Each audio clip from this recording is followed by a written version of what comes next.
What? What? What? What? What? What? What? What? What? Why can't you? Why can't you? Why can't you? Why can't you? Why can't you? Why can't you? Why can't you? Why can't you?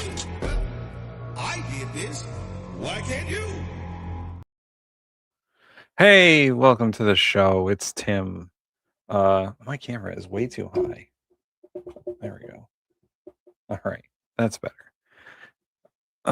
All right. Welcome to the Bin Podcast. Headliners, I'm Tim. So I was recently informed that someone who shall remain nameless, Mikey Famine, is taking the day off. Part-time in it. So it's all me today. At least for headliners. And maybe he'll be back for Unboxed. Who knows? Who knows? So this is my show now. I am the captain. And I got a whole bunch of clips lined up about so much stuff has happened in the last 2 days that's kind of fucking crazy. I'm not centered in the vertical. I don't like this. Just me. Anyway, yes, I am the captain now. Let me say hi to all the people in the chat. Oh, let me try and do this here. I gotta run multiple things at the same time. All right, so first, hey, Mikey. I got one for you, buddy. I got one for you. Wait till I come.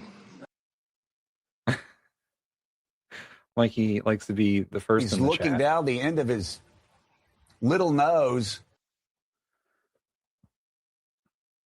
Adam. Oh, let's see. Good one. Read history. You learn from history. McKinnon. Hi, McKinnon. McKinnon is our t-shirt design guy. If you only knew how ridiculous that statement is, you wouldn't have said it. Diz. We got a runner. Go! Freeze, sir! Freeze! Chris C. Thank you for your question, Senator. Gina. Your data, dumbass. And I'm sure more will be on the way. Mikey's not here, so mods, help me out. If the trolls are getting out of control, teach them a lesson. Don't ban anyone for, the regular stuff, but we need a little bit more control in this episode. I'm all by my lonesome. He has the dual monitor set up. I didn't put any settings into the stream for moderation, so you guys do what you got to do. That's all I'm gonna say. Do what you got to do.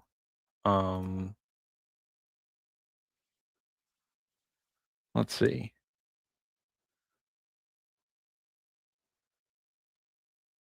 So we got a couple of videos here. Put me on the right setting. There we go. This first video.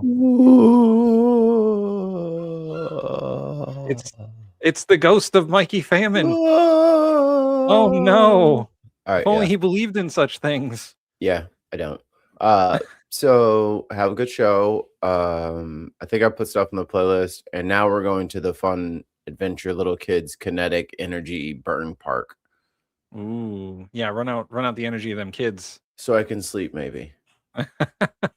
I see them. Dude, you see the master plan. Dude, you could just watch this guy for the whole show and be cackling like a fucking sea dog. Well, yeah, McKinnon wants to be on the show. McKinnon can be on the show. Toodaloo. Bye, Mikey. Have fun.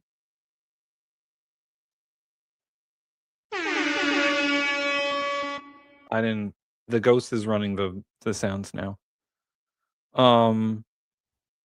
Yeah, so we're gonna play some of this because so current senator, current nominee for replacing Kristi Noem, is Markwayne Mullin, the guy with 3 names. And he is rather a contentious fellow. It's the standard practice of this committee for the chairman to ask nominees the following question. Do you agree without reservation to comply with any request or summons to appear or testify before any duly constituted committee of Congress if you're confirmed? This dude does want to fight everyone. I do. We'll now proceed to 7 minutes of questioning. The record should show, and I think will show, a lack of contrition, no apology, and no regrets for your... Well, by the way, I turned the ads on. I forgot to do that at the beginning, but when you guys see ads, let me know. Let me know what they are. Support. You completely understand the violence that was perpetrated on me. You're unrepentant. The only thing you quibble about is whether I met you somehow when you were in the house. I don't think we ever met when you were in the house. And this idea that the only thing you're upset about is not that you were for violence. What you're upset about is that I called you a liar because you said it to my face. It's really more about this machismo that you have.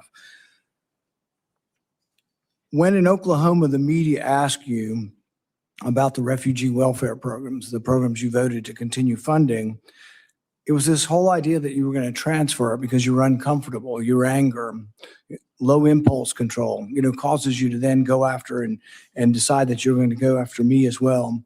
And so you say you completely understood that I was assaulted from behind, had 6 ribs broken and part of my lung removed, and that was just fine. That's something that you... So if anyone doesn't know the context of this, because you don't follow Rand Paul's career specifically, a while back, Rand Paul was assaulted and injured, injured pretty badly. Like he had broken ribs, a punctured lung, and all that stuff, and he was out of action for a bit. And Markwayne Mullin basically was like, good. He got what he deserved. Not exactly those words, but those were the sentiment of what he said. And Markwayne Mullin has never apologized to Rand Paul for saying the things that he said. And Rand Paul and Markwayne Mullin have been very adversarial. So there you go. Also, Markwayne Mullin has said many things about Rand Paul that are not keeping with the decorum of the Senate, we'll call it. I guess, approve of as far as resolution of political problems. When I talked to you privately on the phone, there was no apology. You just said, well, we can let our political difference, go by. And you said a few minutes ago, we can just set it aside. Well, political differences we can, but when you say that you agree with a felon, a Trump-hating felon who attacked me, somehow you think I'm just going to set that aside? Oh, it's no big deal. I lay in pain for 2 months, had 6 ribs broken, 3 of them separated, grinding upon bone for months, had part of my lung removed, and you think that's great and to be extolled. I mean, the sheer lack of any kind of self-awareness that you're going to be leading thousands of men and women who will have the use of force. And there's been great questions in our country about how that will be used. And you think a violent attack is just fine. So I guess my first question is, do you think that justifying that kind of violence sets a good example for the men and women of ICE and Border Patrol? I could live with that. Mr. Chairman, first of all, I didn't know the extent of your damage. When the phone call was made, I made it to you and I tried to talk to you. You didn't engage at all. In fact, you said, get your paperwork in. It's got to be 3 days in between. You offered no apology. Sir? And you offer no apology today and no regrets. Haven't heard the word apologize, haven't heard the word regret, haven't heard I misspoke and it was heated and I made a mistake. Haven't heard any of those words. Sir, actually, it wasn't heated. And I'm not apologizing for pointing out your character. Good. So you're jolly well fine, and you want the American public and the people up here to vote that may or may not vote for you to know that you supported the felonious, violent attack on me from behind. I did not say I supported it. I said I understood it. There's a difference. Oh, so that means you really didn't approve of it, just completely understand it. What do you think most people would interpret completely understand? He said, I'm not sorry, but I do understand why it happens to you. That's what he said. He said, I didn't apologize for it. I said I understood it. Yeah, and you didn't even send a get well card.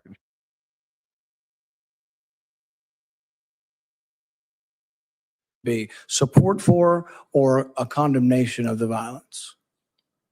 Sir, as I said, we can have our differences. It's not going to keep me from doing my job as Secretary of Homeland Security. I'm going to secure Kentucky and take care of Kentucky as much as I am Oklahoma. If this were a one-off, it would be one thing. If you just disliked me so much that you approved of violence against me, people could just write it off. Well, maybe they hate each other. Oh my God, we can't see it. Oh my God. But really, there's a pattern of this. Let's go ahead and roll the tape. I am the captain. I will ruin this show if I want.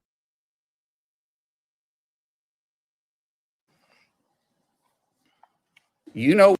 Oh, yeah. Awful. Maybe they hate each other. But really, there's a pattern of this. Let's go ahead and roll the tape. You know. So this upcoming clip is something that I believe we reviewed on Unboxed last year. Because it's a doozy. Or no, it must have been 2024 we reviewed it on Unboxed because Bernie Sanders is the chair of the committee at the time. So, boy, it's a doozy. Where to find me? Yeah, also, where is it? I need to have... We'll do it live. Fuck it. I'll write it and we'll do it live. Place, anytime, cowboy. Sir, this is a time, this is a place. Billy, what's up? If you want to run your mouth, we can be two consenting adults. We can finish it here. Okay, that's fine. Perfect. You want to do it now? I'd love to do it right now. Well, stand your butt up then. The man that he's arguing with here. Okay, that's fine. Perfect. You want to do it now? I'd love to do it right now. Is this man is the head of the Teamsters Union. And they had a Twitter back and forth, a social media back and forth, where they were calling each other out on social media. Markwayne Mullin thought it was appropriate to bring this to a Senate hearing. Stand your butt up then. You stand your butt up. Oh, hold on. Big Oh, guy. oh, stop it. Is that your solution every poll? No, sit down. Eric, Sit down. Look at you. You know, you're a United States Senator. Sit down. Active. Oh, okay. Sit down, please. All right. Can I respond? Mr. Hold Chairman? it. Hold it. If he got up too, would you have gone at it right there in the hearing room? I would have probably jumped over the dais at that point. You have to be called out on. If not, this guy continues to get away These with are this stuff. subsequent And interviews. That's hilarious. You know, it's silly, it's stupid, but every now and then you need to get punched in the face. Well, go back to the 1800s and 1700s. They used to have canings. And duels. And they used to have duels. Yeah. Right. And there's a way that men used to settle their differences. I ignored him 4 times prior to that. And people say, yes, you're supposed to ignore it. Well, you know, I'm not. Oh, he injured my honor. I must defend my honor. Who is Markwayne Mullin's second going to be in this duel? Because you got to have a second, and they have to like try and negotiate the terms of the duel, right? Comment from the chat. It's evident from Markwayne Mullin's face how difficult it is for him to control his little brain bouncing around inside his empty hollow skull, like a ping pong ball. Yeah, Chrissy says, "Oh my God, he wants to go back to the good old days of dueling with pistols." I think he would be bad. Mark is jealous of Turkish Parliament fistfights. Probably. I'm a good Christian. I try to be a good Christian, and I know people say you're supposed to turn the other cheek. I prefer the David method. But we need to move from an almost. And by the way, I'm not afraid of biting. I will bite. Biting? Well, I mean, bite 100%. He also, what does he want? Bare knuckle brawls? What's going on here? He's like, I'm not afraid to bite. Dude, I know that like the decorum thing is the Senate is fucking made up nonsense, but have some fucking personal respect. I'm in a fight. I'm going to bite. I'll do anything. I mean, I'm not above it. And I don't care where I bite, by the way. They want to make this guy the head of DHS. It just is going to steel cage match. Right. He's talking like he's a professional wrestler. A heel at that. In hindsight, any regrets? No, I really don't.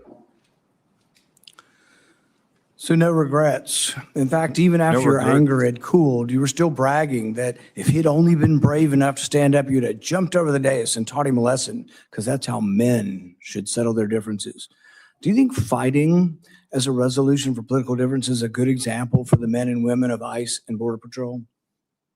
As you can notice over my shoulder here is my good friend Sean O'Brien. Both of us have had conversations. Both of us have shaken hands, and both of us Oh, is that him that's him right over here? Sean O'Brien? Is that the union guy? agreed we could have done things different. Sean is someone that is He came apologized to Sean O'Brien and was like, hey, I need you to come to this hearing because I know what they're going to play. He's like, I know what they're going to do. So I need you to come and pretend like we're friends. become a close friend. We talk all the time. I've been on his podcast. Yeah, We've that's talked shitty. through this. That's how you handle your differences. Not like this, Chairman. I'm glad you guys are friends now and that you've reconciled. But really, it doesn't get to the real point whether or not you think violence is the way we settle things. In the days after the fight, you said, and I quote, sometimes people just need to be punched in the face. Is that still your opinion that political disputes can sometimes and often only be resolved? There's a part by where he violence? cries. No, I'm going to find it. I don't always agree with that. I don't believe in political violence. I've made that very clear. But Since sometimes people do perpetrated on need, me. theoretically speaking, sir, I get it. It's about character assassination for you. That's the way this game is played. I understand it. And you are making this about you, which is fine, but that doesn't keep me as Secretary of Homeland Character Security. assassination when you were the one lauding the assault. Who do you think started that character assassination? I'm just repeating what you have done in character assassination. I'm repeating your support for the assault. So that's somehow something I started. No, sir. What I'm saying is you're adding a lot to it. In the days after the fight, you did many interviews in which you justified the violence as historically justified by precedents, such as caning and dueling. Is it today your opinion that the caning of Charles Sumner was not only justified, but argues still for resolving our political differences with violence? What I was simply pointing out is some of the rules that still apply to this body. For instance, dueling with two consenting adults is still there. I was pointing out what is Been still illegal for acceptable. 170 years. He's like, we can still duel. It has been illegal for 170 years. And in some places longer than that. There. I was pointing out what Been is still illegal acceptable. for 170 years. There's no precedent for legal dueling. Even then, they fled the country.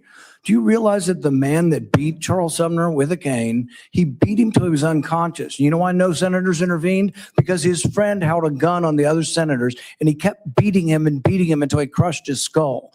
That's what you're insinuating is the precedent of the Senate, and that's what you live by. That is a very, very dangerous sentiment.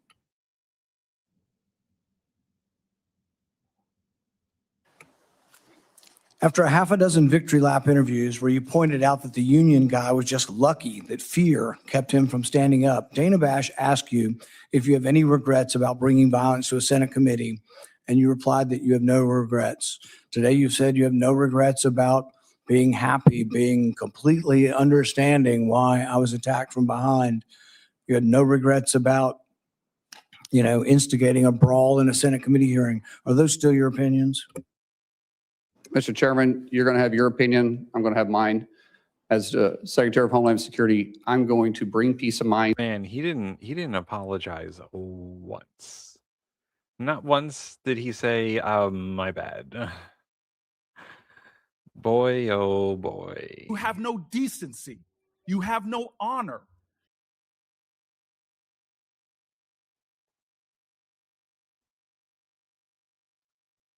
So we got other videos on the old playlist here. Give me 1 second. Actually bring up the playlist because I don't think that was actually the playlist.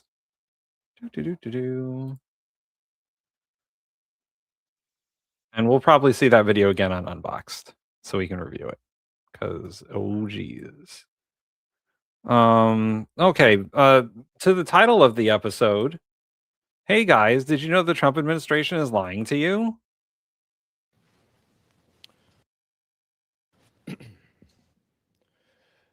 Mr. Speaker, I rise today to discuss this administration's massive cover-up of the Epstein files in order to conceal President Trump's involvement. This cover-up reached its apex last month when Attorney General Pam Bondi falsely testified under oath before the House Judiciary Committee. The Attorney General testified, quote, "There is no evidence that Donald Trump has committed a crime. Everyone knows that," unquote. This is a lie. In the 3 million or so documents that the DOJ has disclosed to Congress under the Epstein Files Transparency Act, there is credible evidence that Donald Trump committed a crime. And that, of course, excludes the nearly 3 million pages What? that the DOJ is refusing No fucking way. to turn over. Donald Trump is mentioned thousands of times in the Epstein files. There are multiple allegations that he sexually assaulted young girls. But I want to focus on one victim's allegations that the Hey, I'm pretty sure this guy FBI did look up the report. unquestionably found to be credible. The DOJ tried to hide reports of 3 of the 4. Comment from the chat about the Rand Paul video. He didn't need to apologize because Rand Paul is a, well, that's not how you spell, that's not how you spell jerk. But Rand Paul, listen, I don't agree with a lot of the things that Rand Paul says or does. I'm not a libertarian. I'm not a conservative. But Rand Paul is one of the most consistent people in the Congress. And Markwayne Mullin is just a loose cannon of a person who I think he feels feelings to the extreme, and it might be a problem to put him in to fucking DHS. Interviews that this victim gave to the FBI, but pressure from the media and Congress forced them to disclose them. Oh, and now we know we're gonna why. find out what the crime is. She credibly accuses Donald Trump of sexually assaulting her when she was between 13 and 15. In each of her interviews, this victim recited the same account of her interaction with Donald Trump. On August 7th, 2019, she explained that she was between 13 and 15 when she was left alone with Donald Trump, who, quote, mentioned something to the effect of, "Let me teach you how little girls are supposed to be." Trump unzipped his pants and put her head down, quote, down to his penis, bit the S out of it. Trump struck the victim and said words to the effect of, "Get this little B the hell out of here." The victim advised that she bit Trump's penis because he disgusted her. She provided some additional details in the next interview 2 weeks later, and then I believe the file number for this is at the bottom of the little card here if you want to look it up. a month later, she met again with the FBI and asked, quote, what the point would be of providing the information at this point in her life when there was a strong possibility nothing could be done about it. She didn't speak to the FBI. If you want to look up the file number, it's EFTA_0005 7737-8. FBI again. But the FBI certainly found her story credible. In a 21-page PowerPoint presentation that the FBI made to prosecutors, they included this victim's testimony. They would not have done so if they did not find the evidence credible, which means that Attorney General Bondi lied when she stated under oath that there is no evidence that Donald Trump committed a crime. But we're just scratching the surface, because the Epstein files also reveal that Donald Trump has made false statements over the past quarter century about Jeffrey Epstein. We know in 2002, he called him a terrific guy and said, quote, it is even said that he likes beautiful women as much as I do, and many of them are on the younger side. In a birthday card, 2003, that Donald Trump gave to Jeffrey Epstein for his 50th birthday, Donald wrote for himself that we have certain things in common, Jeffrey. Enigmas never aged. Have you noticed that? A pal is a wonderful thing. Happy birthday. And may every day be another wonderful secret. But in that same year, Palm Beach County opened an investigation into Epstein that eventually was turned over to the FBI. The investigation became public in 2006. You know it's a crime to lie to the FBI, right? It's a crime to lie to law enforcement, right? If they find out that you filed a false report. I mean, they found it credible. They must have evidence. And the Palm Beach County police chief received a call quickly after from Donald Trump, where Trump told won't be him, missed. "Thank goodness you're stopping him. Everyone has known he's been doing this." What innocent person calls the police chief about an investigation upon just learning about it? The recent documents also show that Jeffrey Epstein emailed Ghislaine Maxwell and said, quote, "I want you to realize that the dog that hasn't barked is Trump. Redacted victim spent hours at my house with him. He has never once been mentioned." Trump also denied that he ever went on Epstein's plane. But of course, the Southern District of New York said that he was on his plane 8 times, often with young women. Hey, The reason why this matters is because we don't have half of the Epstein files. And if the Attorney General is covering this up in such a degree that she is redacting things from Congress, that she then redacting things from the public that she then shows to Congress, what else is she covering up? And I would just show that this document here was redacted to the public, it was unredacted to Congress, and it completely disputes everything that Donald Trump has said about Jeffrey Epstein, about what he knew about the allegations, about his disgusting behavior, about whether he'd ever been to Epstein's house, saying, "I may have been there with my wife." Asked if any young... Yo, I love the whataboutism in the fucking chat. Oh, if Joe Biden could release them, he would have done it. And so would Trump if he wasn't forced by law to, right? Trump was going to release them the first day he was president, right? Right? Oh, and we got, what about Bill Clinton? Fuck Bill Clinton. He's in the Epstein files too. Two things can be true at the same time. They both deserve to go to jail. Hillary too. Who else you got? What else you got? Nothing. You just got complaints. Girls were there. No. He may have had children of guests, but that's it. Well, we know that's not the case. Now, why is this important? Because if the Attorney General is covering up this information that she then reveals to Congress, what else is she covering up about Donald Trump's involvement in the Epstein files? I yield back. Members are reminded to refrain again from engaging in Oh, we already watched Markwayne Mullin make a fool of himself. What else? What else we got? Oh yeah, more Markwayne Mullin. Thank you. Thanks for being here. Thanks for our conversation yesterday. I want to just actually add on to what Senator Langford was saying and just focus on the attack we had at a temple that's very close to my heart in Michigan, place I know well. Listen, they had the Epstein files all the way up to the Bush administration. So 4 to 5 presidential administrations are complicit in covering this up.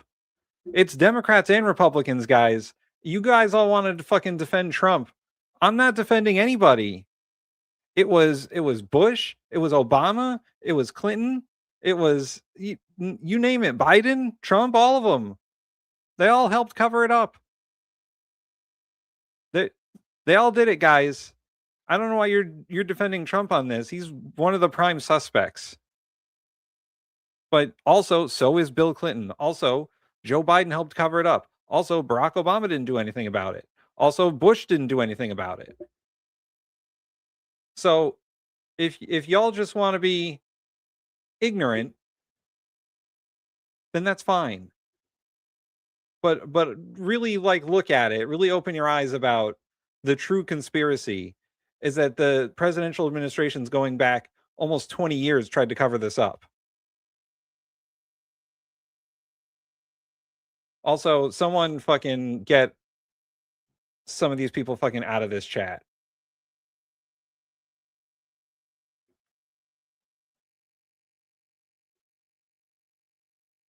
I'm not playing that game today.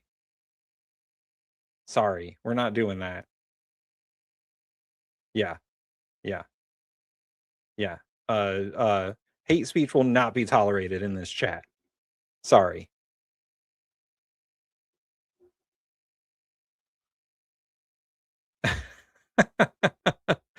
Comment from Mikey Famine in the chat. Why are YouTube hosts lying and Trump telling the truth? Do I have proof that all of the administrations covered it up? Well, how many administrations released the files? That's everyone's argument all the time. Epstein first got picked up in what, 2008? So they gave him the sweetheart deal in what, 2009? And then after then, everyone knew he was a pedophile from 2009 till he died? For 10 years? And nobody did anything? Come on, guys. It's ignorant to think that nobody was covering this up for decades, except for Joe Biden. It's silly. And it doesn't make sense in your own conspiracy theories. Last week, we had an anti-Semitic attack meant to terrorize not just that synagogue, but the entire Jewish community.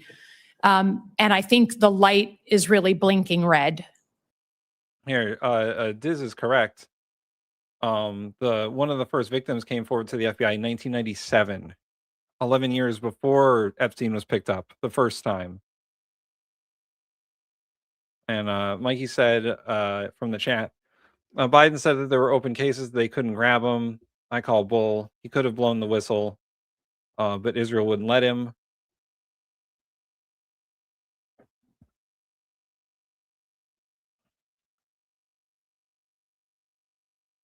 Yeah, Bill Clinton fucking lied to save his own skin. He's part of the fucking conspiracy, guys. So did Hillary. There's half of these files aren't even out. The half that we know about aren't even out. Bill Clinton was on the plane several times. So was Trump. There's records that prove it. Epstein loaned Trump his plane for his campaign. Come on. Like, why does it seem that I'm the crazy one here? Well, come on. You just got to look at the basic evidence. The email that we just saw a while back to Epstein that said Trump is the dog that hasn't barked. What does he have? What hasn't he barked about? They know Trump can't keep secrets. He can't keep secrets. Eventually his melting brain is going to blurt it out at some point.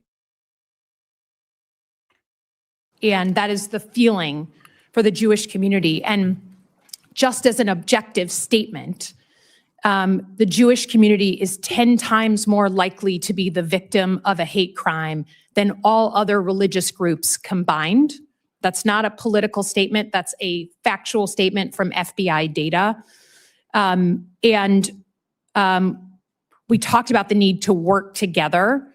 The Jewish community is spending about $1 billion. You name me one secret that Trump has kept. One thing that Trump has fucking kept. He can't keep secrets unless they're what, his? Maybe. Trump tells on himself all the time. That dude has no brain. It's getting worse too. $1 billion a year privately securing their own institutions. No religious group should have to spend that amount of money that could be going to lots of other things on their own security in the United States of America. So I would just ask your help in reforming the nonprofit security grant program so it's agile, so you don't have to like win the grant and then still do 100 pieces of paper, maybe even looking at a rapid reaction fund, but certainly asking for some sort of task force. You know, I'm thinking. Oh yeah, I'm the sheep. Yeah, I'm deranged. I have TDS, right? I'm the deranged one. But the president the other day said he might bomb Iran if he might stop bombing Iran if he feels it in his bones, or he might bomb that island again just for funsies. right? I'm the deranged one.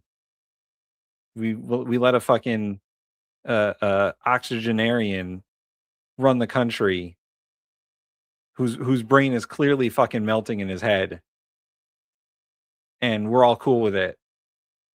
He's putting us into wars for no reason other than he wanted to. They just asked Congress for $200 billion to fund this war.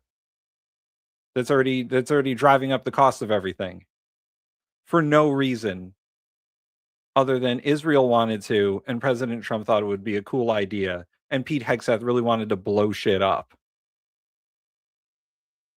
But I'm the deranged one. Thinking about the community in Australia that went to the Australian government, the Jewish community, and said, we're seeing just a real uptick in threats. We're terrified. And then we have Bondi Beach and a very horrible thing. So can we just agree in public, again, on a bipartisan basis, to sit together to reform this program and figure out how we manage to the threat, because we're not hitting it right now. Now, I'm basically ignoring this video for a moment, but we'll go back to it. So I will say, hate speech won't be tolerated in the chat. I don't care what they say about me. I can handle it. But the mods have whatever, man. There's no Mikey today, so I need a little bit more, I guess, support in the mod department. You guys can use your own discretion, but don't just get people out of here for just saying stuff that we don't like. Let them stay until they do harmful shit, and then get them out of here.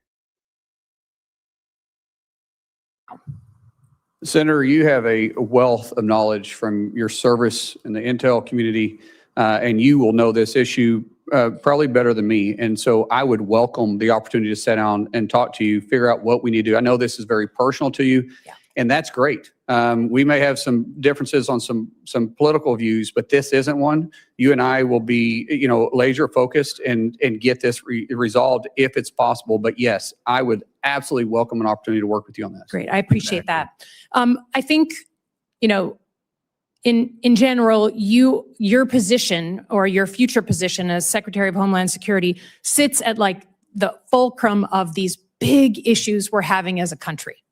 Just big cultural issues.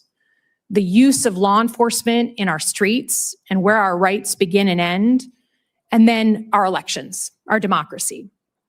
And given the importance of that, I think it's important that we state really clearly where you are on those two issues. I think first and foremost on the use of ICE. My state voted for Donald Trump in 2024. A lot of people supported the president's immigration agenda, but then they watched with their own eyes, not filtered through a news source. They watched with their own eyes American citizens killed in their streets for protesting. They saw children caught in the crossfire and being tear gassed. They saw people randomly being pulled out of their cars and no, it's for no reason. It's for no reason. You youngers need to learn to pay attention. Iran cannot have a nuclear weapon. I thought Trump already did that, man. When he dropped that fucking Moab months earlier. It destroyed their nuclear capability, right? Set them back decades. What? There's no reason for this except for Israel really wanted a war, and Pete Hegseth likes talking like a Call of Duty chat. That's it. What's the reason except for support the military industrial complex, right? That's the only reason. Support the military industrial complex. Keep fucking Palantir running. And I guess use up munitions we've had lying around for decades. That's it. There's no real reason. Trump just fucking decided one day. He decided he felt like it. He needed a distraction from the Epstein files. Another one. Because it won't go away. Because we won't let it go away. walking down the streets because they happen to look like they could be an immigrant and checked for their papers, which for many of us has a real history. They have seen law enforcement go into people's homes without a judicial warrant. For a country that was invented because we were being oppressed by a foreign force that demanded entry into our homes. So you say you don't want ICE in the news. You say you want to rebuild trust. Your predecessor was fired because she couldn't manage that. And, people had to go in and bring the temperature down. Can you, without other words, just state clearly what you'd be willing to do to fundamentally reform ICE and put into law to do so, since that trust is gone? Ma'am, as you know, I can't make the law. You guys make that But for you're me. going to be the But secretary. Yes, I agree, but I can't make the law. I can work within the parameters. But tell us what you'd be willing to put into law. So right now, the law that I work into is your guys' decision. We'll work through that. But I do believe there is a better approach. And I think working with municipalities, I would love to see ICE become a transport more than the front line. If we can get back into just simply working with law enforcement, we're going to them and we're picking up these criminals from their jail. One, we're going to reimburse them for having. Why would they say they had enough uranium for 11 bombs? They were going to give that up. Everyone, I don't know if you people forgot, and by you people, I mean MAGA. I don't know if you guys forgot, but right up until the day before we bombed Iran, they were negotiating with a third party. They were going to give Trump everything he wanted. They were going to give him a better deal than they gave Obama. They were going to give up all that uranium. That's why they said they had it. They weren't anywhere near enriching it. See, this person is just spouting. It's just MAGA talking points. That's all it is. It's just MAGA talking points. The Iranian regime was not good. But we created it 47 years ago. We did that. When we decided to fuck with their politics. The whole Iran hostage crisis caused by us 10 years earlier. And then like usual, America doesn't like to clean up its own messes or handle things in a rational manner. All these groups that we end up supporting that turn on us in the end. The Iranian regime, not good, bad. But so was like Saddam, but we created him too. So was, hey Mikey, what's going on? I thought you were leaving. I took my shower first. Oh. So, hi guys. You guys are fucking toxic in the chat, by the way. Yeah, they're pretty, they were like, oh, Tim's by himself? Yeah, let's go. Unreal. Jesus. Go on. I don't know what I was ranting about. I think I was ranting about how America causes all of our enemies. Oh, this one's funny. They got deleted. As if you guys are not trying to do the same thing. Look at Hegseth's chest. It's covered with white Christian nationalist tattoos. He has infidel or kafir on his arm. He is Al-Qaeda. You are Al-Qaeda. That's y'all. Y'all want to be the terrorists next. We're not funding it. So fuck you. You don't get any money. Yeah, it's the Wild West out there in the chat today. Hi. Yes, I'm buff now. I was back there just pouring portions on myself. Goop, goop, goop, goop, goop, goop, goop, goop. That's called shampoo and conditioner. Oh, Mikey, we're just another America bad stream. Dude, here, Brad, are you emotionally attached to how people talk about a country's politics? Because facts don't care about your feelings, baby back bitch. Go fucking cry somewhere, you Mikey, fucking weak-throated bitch. I'm not staying the whole time. I'm just here to fucking insult people and keep it rolling. You know what I mean? We are not patriotic enough for some of these people. Yes. Yeah, okay. Or nationalist, I guess. Because That's it's not what it is. We're not- patriotism that they're after. It's nationalism. You know, patriots swear an oath to defend the Constitution. Is Trump patriotic when he flouts the Constitution right in your fucking face? And you say, yeah, daddy, abuse that Constitution. Oh my God, give me that boot. Oh, give me that boot. Oh, give me that boot. Just because you guys are sexually aroused by fucking letting an old man tell you what to do. They just want daddy to tread on them. I love crap streams. Gimme. Yeah, that's us. It's confirmed. No, you're a fucking cuck, dude. It's fine. It's fine. Hey, we're not here to yuck your yums, but hey, let's. Fred doesn't lick boots, he gargles. He's a boot gucker. Gut. Speaking of the boot, in there and have partnership is vitally important. I don't think there needs to be a law to change that. I think I can work within what is there, but there's an approach that can. Iran Gate keeps Europe, EU, and UK oil up. If Europe can't secure oil from the Gulf states, they'll be back to Russian oil. Your fucking Mr. Patriotism fucking lifted the sanctions on Russia. You're part of the Russian underbelly that's trying to disrupt this country, Brad. Hey, Brad, why do you love Russia so much, Brad? Why don't you go and fucking marry it if you love it so much? Well, I like how the username here gives it away.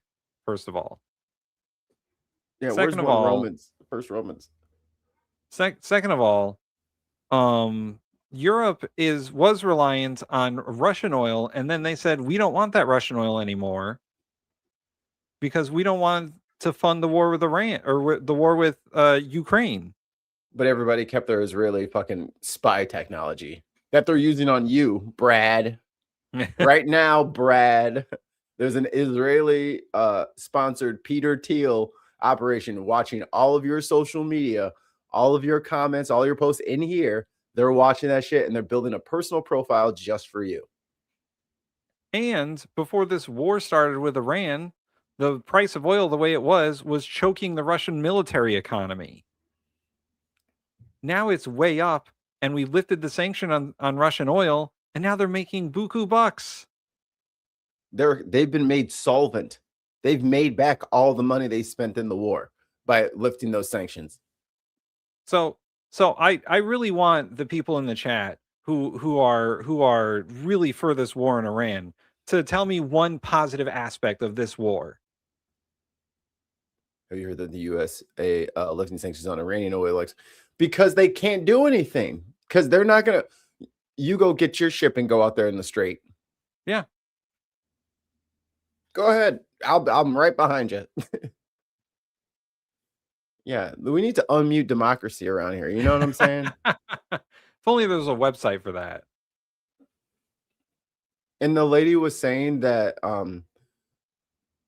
a friend of Kat went on that lady's show, and then that lady went on Chris Hayes' show. So nothing that they were doing is beneath board because they went and did each other's podcasts. It's like, you still paid people to talk shit on Kat. Fuck you. Oh, speaking of Kat for a minute here, we'll you only got me for like a solid 10 until she's ready to go. Yeah. So I saw on my socials that the lead singer of the Dropkick Murphys did a campaign ad with Kat. That's awesome. And anything the Dropkick Murphys are for, I'm for.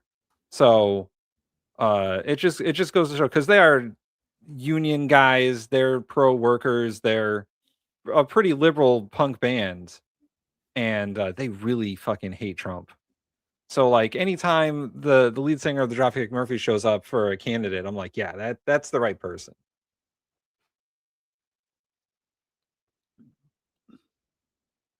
Wait, there's more. The modern world is waiting for the third world ideology, being second player controlled by these knuckleheads. I wish there was a quick way. I wish I could do like the Matrix thing where they plug the thing in and I could just like download into you guys the history of Tehran and Iran in general. Yeah. Brother, they have been waiting to fight us for 20 years.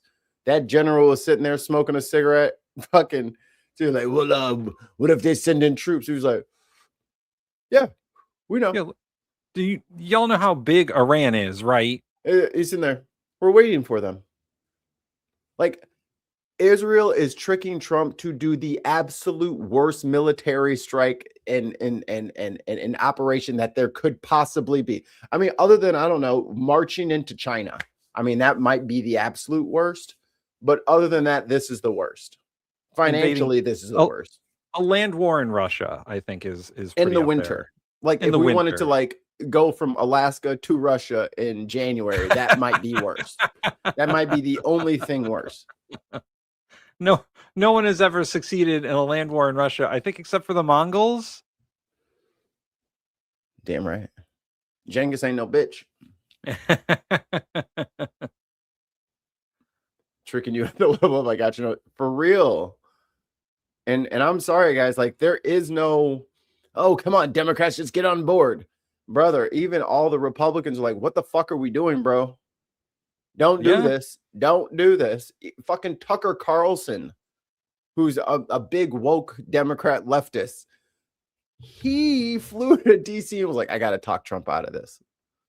And Trump was like, no, we're good, man. This is going to be like a weekend. Even the number 2 for Tulsi Gabbard, Yeah, he Kent, I left. think is his name. The dude is a conspiracy theorist, and he's like, we can't do this. It's like, it's even not us. Even the crazies, Yeah, are like, we can't be doing this. Like, dude, we're gonna go. These are war crimes. We can't do this shit. Look at this in God We Trust. EU and GB going full Sharia law. Well, have fun with that, because there's a lot of those people in the chat, and they're not going to take too kindly to your references there. It's explain what Sharia law is, because I know you've read the Quran. In God We Trust. I know you've read it. You wouldn't just be talking. You wouldn't just be repeating what other people said. You read the book for yourself, correct? You wouldn't just be believing what people said. I mean, did you listen to? I mean, I encourage all of you guys to, like, watch BBC, watch Al Jazeera, watch Deutsche News, watch news coverage that isn't American and it isn't going through the Israel lobby. Right. Like, how many strikes have you guys seen on Israel? Because they've been getting lit the fuck up. And y'all haven't seen no coverage of it. Mikey, they can't read. You're right. I keep forgetting that. You know, Delco Tarot, you know, if he could read that, he'd be very upset right now. If he knew what that said, be very offended. What's this little girl doing? Person impersonator says, anyone who thinks Sharia law is going to develop in the EU has a ferret up their rear end. I mean, but they're literally putting the 10 commandments in schools, but they're like, Sharia law is coming. Right. You guys are the Christian side of the Sharia law. Did you know that? Yeah, I mean, we have laws upon laws upon laws in this country forbidding Sharia law, even though the Constitution already says the government can't establish a national religion or make laws regarding religion. So y'all got people going to church on Saturday. Just fine. Right. Going to church on Wednesdays. What the fuck? I seen it. They go to church on Wednesdays. Who goes to church on Wednesday? Yo, them laws don't lie, baby. Shakira law. Like, seriously, like, they are the fucking Doug Smith, or whoever that fucking Hegseth brought up there. He said it himself. They're doing a holy crusade. The American You're Taliban. part of the American Taliban. You're part of it. If you don't be mad at us, that's what the guys who you're defending, that's what they're saying. They're saying they want to do like a Christian jihad over there. That's what they said. Man, that the American Taliban brings me back to the Tea Party movement for sure. That's what that's all about. It's only gotten worse since then.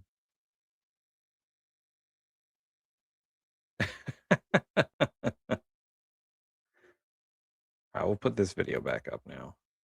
There we go. Happen, but we got to have partners. Yeah, I understand. But we're not going to agree to this here, but I would just say the ability, the trust is gone, and not just with Democrats.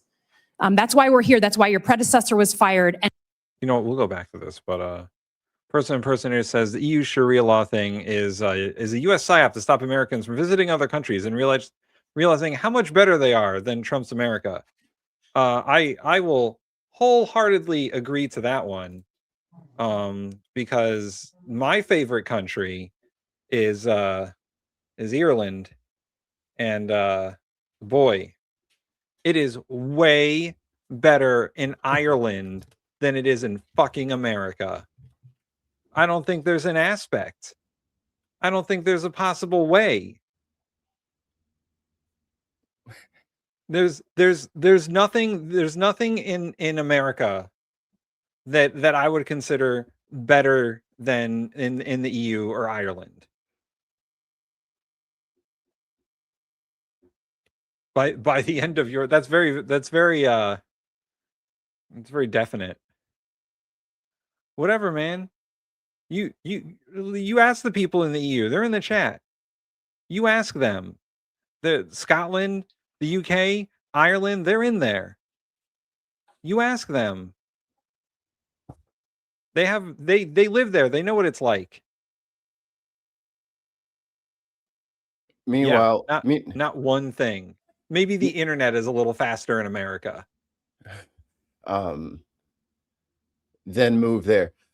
Good. I fucking will. Brother, Joe Biden was president for 4 years. Why the fuck are you still here? Did you just move back? January last year, did you just move back? Because according to your own logic, your punk ass should have been gone. You know what?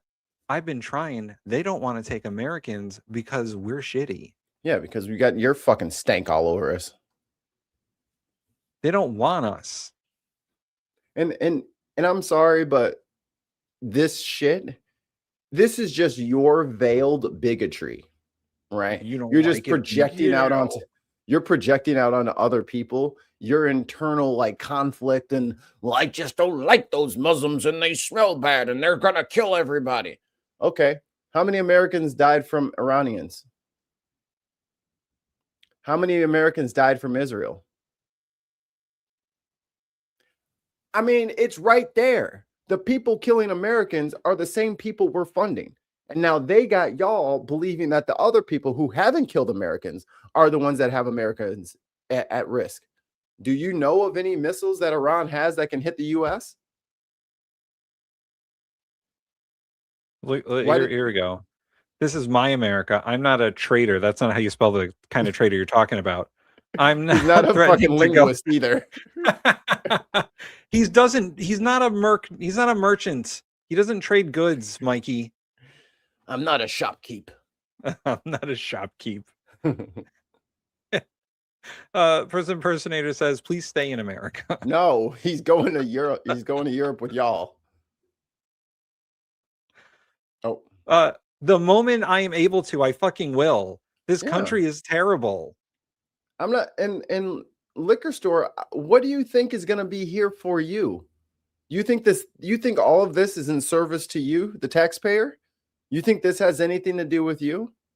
You think you're going to benefit from any of this? Right. All the stolen oil from Venezuela and the fucking, blowing up boats and all this stuff. You think that's in service of you? You think that's going to make your life better?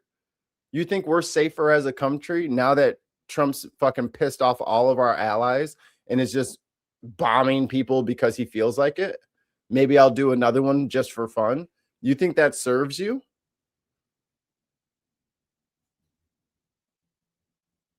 I mean, I've been to Canada. I've been to Ireland. I've been to a bunch of countries. I think this is what Epstein was for. Yes.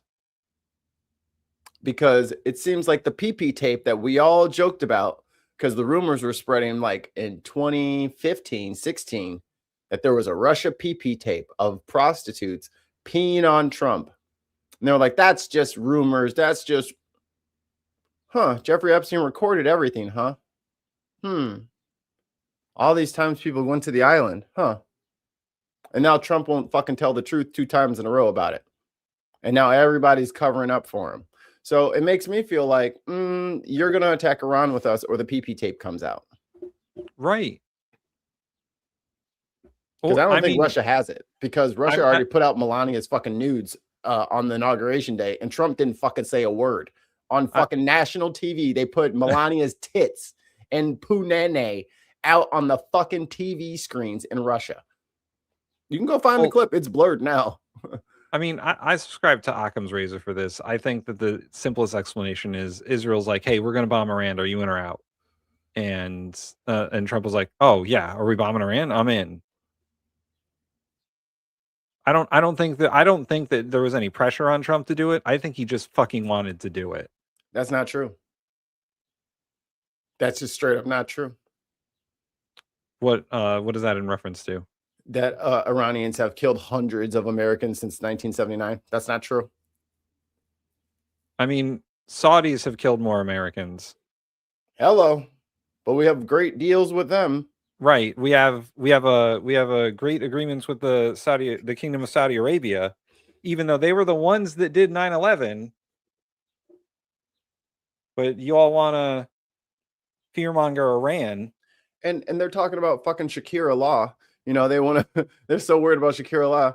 Hey, assholes, where the fuck was Jesus born? In Bethlehem? What country is Bethlehem in? And you guys have been funding it getting blown to fucking smithereens as part of your religious whatever. Okay. I thought Jesus would be mad about, y'all wearing the cross that killed him. He's gonna be even more pissed when he goes back to his home fucking digs and is blown to fucking smithereens because you guys thought, no, we're helping. Be bad yes, at you. Jesus does know Shakira. Yeah, they're Jesus and Shakira, they go way back. Yeah. Crazy. See, Mikey, all you got to do is put a title on your show like the Trump administration is lying to you, and you get all the funnest people. But they know he's lying. Like, what's his face? Liquor store dude. He knows he's being lied to, but he set it up here. He's already here. The sad part is I'll be dead, but it's my grandchildren and great grandchildren. They'll have to deal with this, man. Hey, asshole, we're your grandkids' age. And you're just over here like, oh, well, you guys don't know anything. Yeah, we're the ones that have to figure this mess out because you will be dead. In 20 years, you'll be fucking gone. Ready? Okay. And speaking of being gone, I'm out of here. I'm gonna go play with the kids. Mikey. All right. I'm gonna yell at these people. Bye. And we're back. Mikey part-time in it today. How dare he? There needs to be fundamental reform of this law enforcement agency, and I think that the public writ large is crying out for that. Let me turn to elections. Senator, let me turn to elections. The Department of Homeland Security has the mandate since the Obama era for securing our election infrastructure. That's an important job, and you'll be secretary. The president has continued to say that he won the 2020 election, even though there's been 60 court cases saying the opposite. He has said he wants to federalize the elections. He has said name check cities, including Detroit. He has said voting machines are inaccurate. He has said in the State of the Union, I was on the Senate floor, paraphrase that if his side doesn't win in November, then the elections were rigged, which is exactly what he said 8 months before the 2020 election.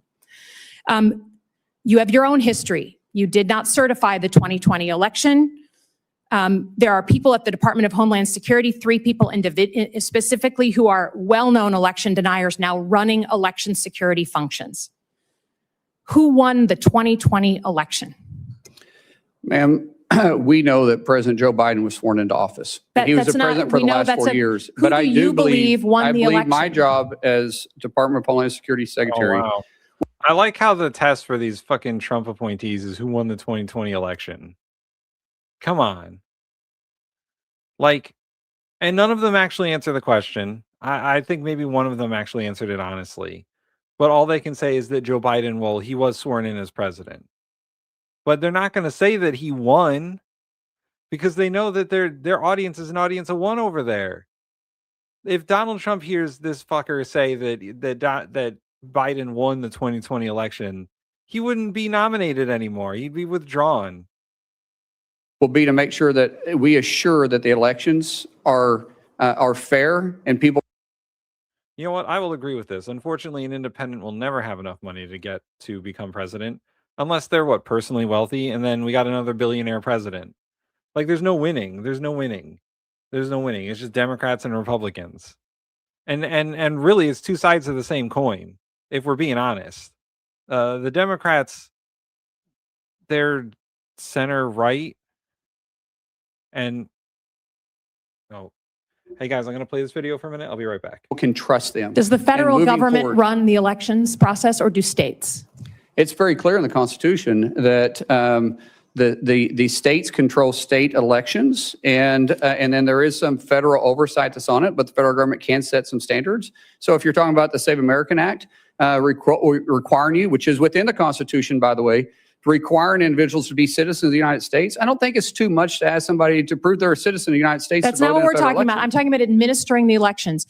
If you are Secretary of Homeland Security, do you feel you have the authority to put uniformed officers at polling locations in 2026? Ma'am, we said this in your office. The only reason why my officers would be there if there was a specific threat for them to be there, not for intimidation. And so even though we didn't need it during World War II, we didn't need it during Vietnam or the War on Terror, we never had to put uniformed military there. Now you feel that there's going to be a reason that there's going to be an armed threat to the United States that you need to potentially be there? I can't sit there and guarantee hypothetically what threat would be and not. I'm not putting military. That's not within my uniformed officers. But if there is a threat, a specific threat, say it's in a Jewish community, and there is a threat that's specific to that polling area, then we will work with local law enforcement. There'll be a reason for us to be there, and it'll be known why we're there. I think the reason you're here and not Kristi Noem is because Americans trust their local law enforcement now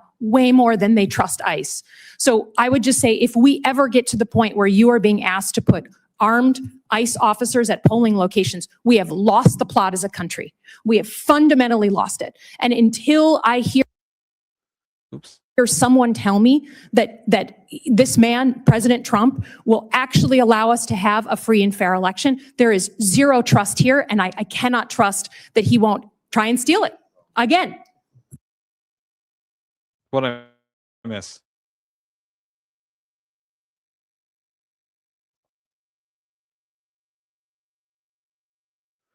Well, we could spend it on other things. That money can be spent on other things. You don't have to just spend it on the military-industrial complex.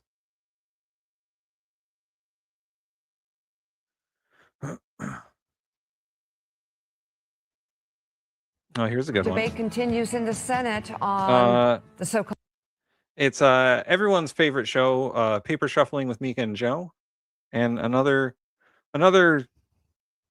crazy rant by old crazy Joe Scarborough. Called Save America Act. President Trump. Oh yes, we're talking about the Save America Act. I know the government doesn't have my imagination. You know, you could spend the money on so many different things instead of just bombs and honestly projects that go no one ever heard of the Bridge to Nowhere? There are so many bridges to nowhere in the military. Money that's spent on fucking nothing. There's no accounting in the Pentagon budget. I don't know the last time the Pentagon budget was audited, but every time they're like, oh, we're missing $400 billion or whatever. Like, they don't know where the money goes. They have no idea. It's all fucking waste, fraud, and abuse. If you want to go after waste, fraud, and abuse, the first place to start is Pete Hegseth's Pentagon. I guarantee you. I guarantee you. Trump and Republicans claim the bill will fight alleged voter fraud by non-citizens. The president has even said he will not sign any other legislation into law until it is passed. Democratic Senator Raphael Warnock of Georgia yesterday called out the president and his administration on this. It was a cabinet official in the White House herself who said that we just want to make sure that, quote, the right people are voting. The right people. The right people are voting. What's up, That was Ollie? the argument in the 1960s. And had those who wanted to make sure that the, quote, right people were voting, had they prevailed, I would not be standing here today. We know that this will disenfranchise thousands, if not millions, of Americans. We have no evidence that this is a problem that actually needs to be solved, and yet they have shut down much of the business of the Senate in order to do this. They are hell-bent on getting this done. Donald Trump said that this is his #1 priority, and so it begs the question, why is this his #1 priority? With all the things going on in our country, why is this the main thing that he feels he must get done? Why is he afraid? I'll tell you why. It's because that he knows that he has broken every promise he made. I mean, this is very obvious. You know what they'll say is, oh, well, everybody supports voter ID. Yeah. Bring your driver's license. I think that's a great idea. Bring your driver's license or another ID, photo ID. And by the way, this is a wonderful opportunity for the federal government or for the state governments, not even the federal government, state governments, to provide that from the voter's office. If they want an ID, it's a great way for people that don't have picture IDs. And by the way, most states already have some form of voter ID law. Most states. Even the state I live in, Connecticut, has voter ID laws. You have to show your driver's license or a state ID so that they can confirm you are who you say you are. Get picture IDs. But here's the crazy thing. I mean, Republicans want to take over states' constitutionally protected position in voting. Now, they want to do the same for IDs. Again, let me say this again. Republicans, they don't even allow your driver's license to be used. That's right. The SAVE Act would not allow your driver's license to be used as a form of ID. You would need a passport or a birth certificate.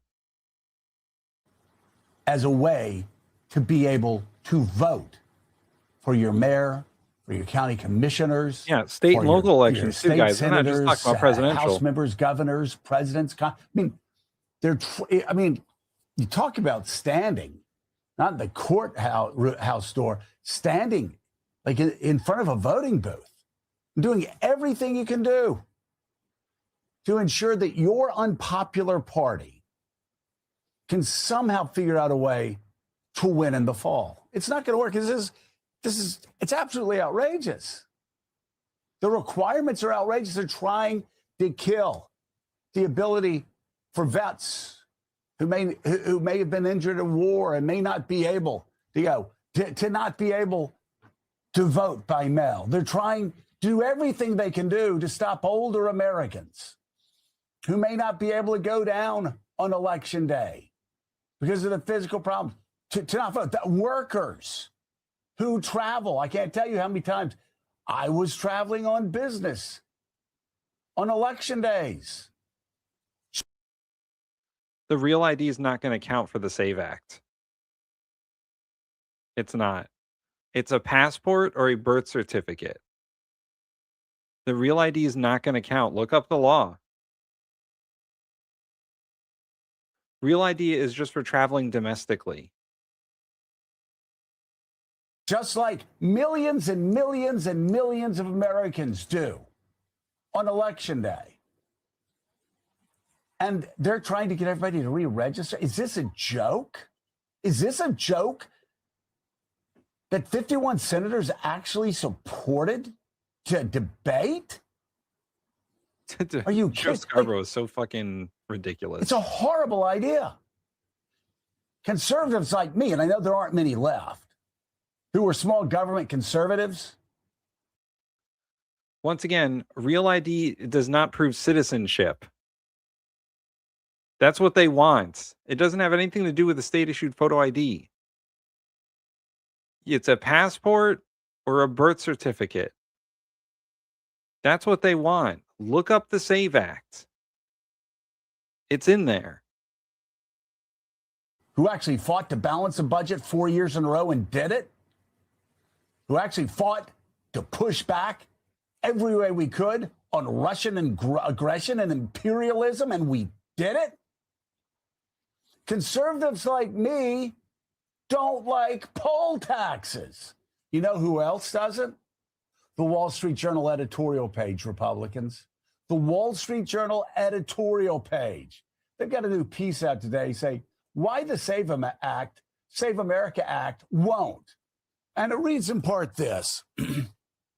Mr. Trump now wants to expand the Save America Act. One of his ideas is to countermand dozens of state laws on mail voting by stopping such ballots to people who are sick, disabled, serving in the military. Let me say that again.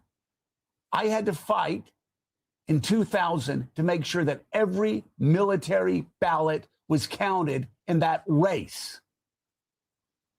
Because people were trying to disenfranchise men and women in uniform. Now, that's what this act does. It disenfranchises members. Hey, we watch Morning Joe for the funsies. Joe Scarborough is a fucking maniac. All right? But, I mean, the information on the SAVE Act is correct. We call it, by the way, we call it paper shuffling with Mika and Joe because they never stop shuffling those fucking papers in front of the microphones. Of our military are those, as I said, who actually work and are traveling. Also, bro, look up the SAVE Act. If you don't have a passport or a birth certificate, you will not be allowed to vote under the SAVE Act. It has nothing to do with the Real ID or your driver's license or whatever. They don't want people to vote, so they're going to make it expensive to vote.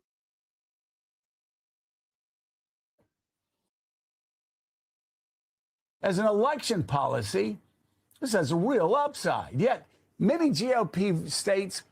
Also, this is from the Wall Street Journal. That liberal rag, the Wall Street Journal. Yeah? Let anyone vote absentee. Republicans, do they really want to endorse having the federal government? I like Papa Smurf here because they're like, oh, corporate media and rhetoric and all that. Yeah, we all know. We all fucking know, bro. We all fucking know. All right? What do you watch? OAN? Huh? The Seidel News Network or whatever it is, the My Pillow guy? Is that the one you watch? You fucking rube? Overrule the election laws in Florida, Georgia, Wisconsin, Ohio. Yeah, by the way, this is not just fucking blue states that are going to get SAVE Acted over here. It's all the states. They're trying to federalize elections, which is, again, the Constitution. You can't do that because it's a power granted to the states to run the elections. It's the 10th Amendment. I can't wait until all this stuff goes through the Supreme Court and the Supreme Court says you can't do that because, one, it's a poll tax, and two, it goes against the 10th Amendment. Pennsylvania, Oklahoma, Kansas, and more? Those aren't blue states, folks. Then, brother, what are you? Are you gonna be? Let me guess. You're independent. Are you unaffiliated? What party are you registered with? Is it a party, or are you just like libertarian? What is it? Tell me. Prove me wrong, folks. Although Mr. Trump insists that voter fraud is endemic, his big claims aren't backed by hard evidence. By the way, it's not backed by any evidence. I remember reading a Wall Street Journal editorial page a decade ago saying the same thing. That this bullshit about voter fraud is so overblown. And yes, It's Joe is not ranting again. real. And by the way, not saying it, and the Wall Street Journal's not saying it now because history began on January 20th. Yeah, but you're not saying what you are. And I didn't say you were a Republican. That's a political party. I said that you were a fucking rube. So there's no logical fallacy here. Tell me what is your political ideology? I don't care what your political party is. Political parties are meaningless. If you think that Republicans are conservative, then you're wrong. Not these Republicans. These Republicans are right-wing extremists. Fucking, you want to rant and rave about Joe Scarborough? Joe Scarborough is a conservative. But he seems liberal now because of how far right the party has gone. So you're still not you're not even answering the question. You're not even answering the question, Papa Smurf. What is your political ideology? And if I'm so wrong, it shouldn't be that hard to answer. What is it? You know what? I would love to know. As you can see, I'm a political scientist, so I study this. I don't care if you're affiliated with a party. I really don't. The parties are meaningless. They're all the same, really. The mainstream American political parties are the fucking same. But what's your ideology? What do you believe in? What's your political philosophy?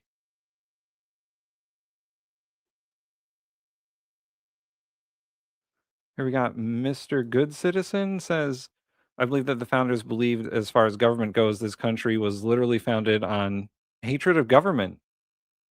And I'm just continuing the American tradition. That's an interesting one. That's certainly very much, anti-federalist. I don't think the founders were anti-government. Some of them were anti-federal government for sure. I think some wanted more power to the states. That's what happened with the Articles of Confederation. The states had more power than the federal government, but that didn't work. So they did the Constitution, which is just a collection of compromises, really. It's just a collection of compromises. Everyone's like, okay, the first time didn't work out. Let's try this. Yeah, Papa Smurf isn't fucking answering the question. Okay, Papa Smurf. There's no false premise here. I just really wanted to know. I was genuinely interested. But now you're the one being obstructive. So guess what? I don't care anymore. I was willing to have a conversation, but you continue to be a fucking rube.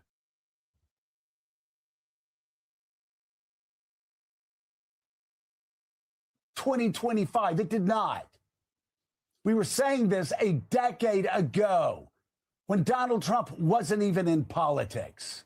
This is a political party creating a crisis that does not exist because they know that they're historically behind in the polls. They know if voters are allowed to freely vote, Republicans are going to lose. They know that. And they know it big. You know when you're going to get wiped out.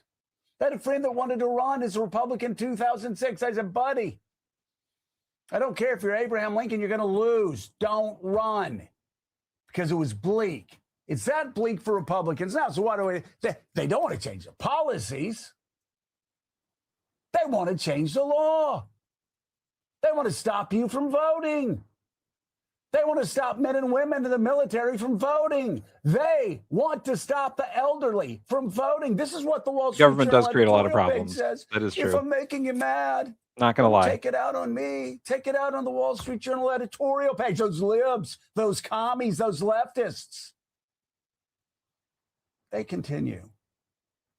The Safe America Act wouldn't turn blue states red. And it can't save Republicans from voter anger at unpopular policies. In the MAGA era, the bill actually, just like that stupid redistricting in Texas, Wall Street Journal says this could actually hurt the GOP. Kamala Harris in 2024 won college graduates and voters earning over $100,000 a year. Mr. Trump carried those with no degrees and low salaries. Which coalition is most likely not to have passports and birth certificates handy? So, despite Joe's dramatic reenactment of this excerpt from the Wall Street Journal article, it makes a good point. Which coalition is most likely to have passports and birth certificates handy? Is it Trump voters? Or is it non-Trump voters? Is it non-conservatives? I'll even go as far as say unaffiliateds and independents. But the MAGA base have passports? They have money for passports and birth certificates handy? I mean, I travel, I got a passport.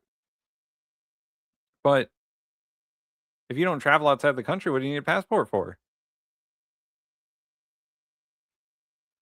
Mikey and I were talking about this on Tuesday. If they want to do this, if they want to do this SAVE Act, and you have to prove citizenship to vote, then give everyone a free ID card, a voter card, whatever. But it has to be free. If it costs even a penny, it's a poll tax. And the Supreme Court, no matter who's on the Supreme Court, will see it as such.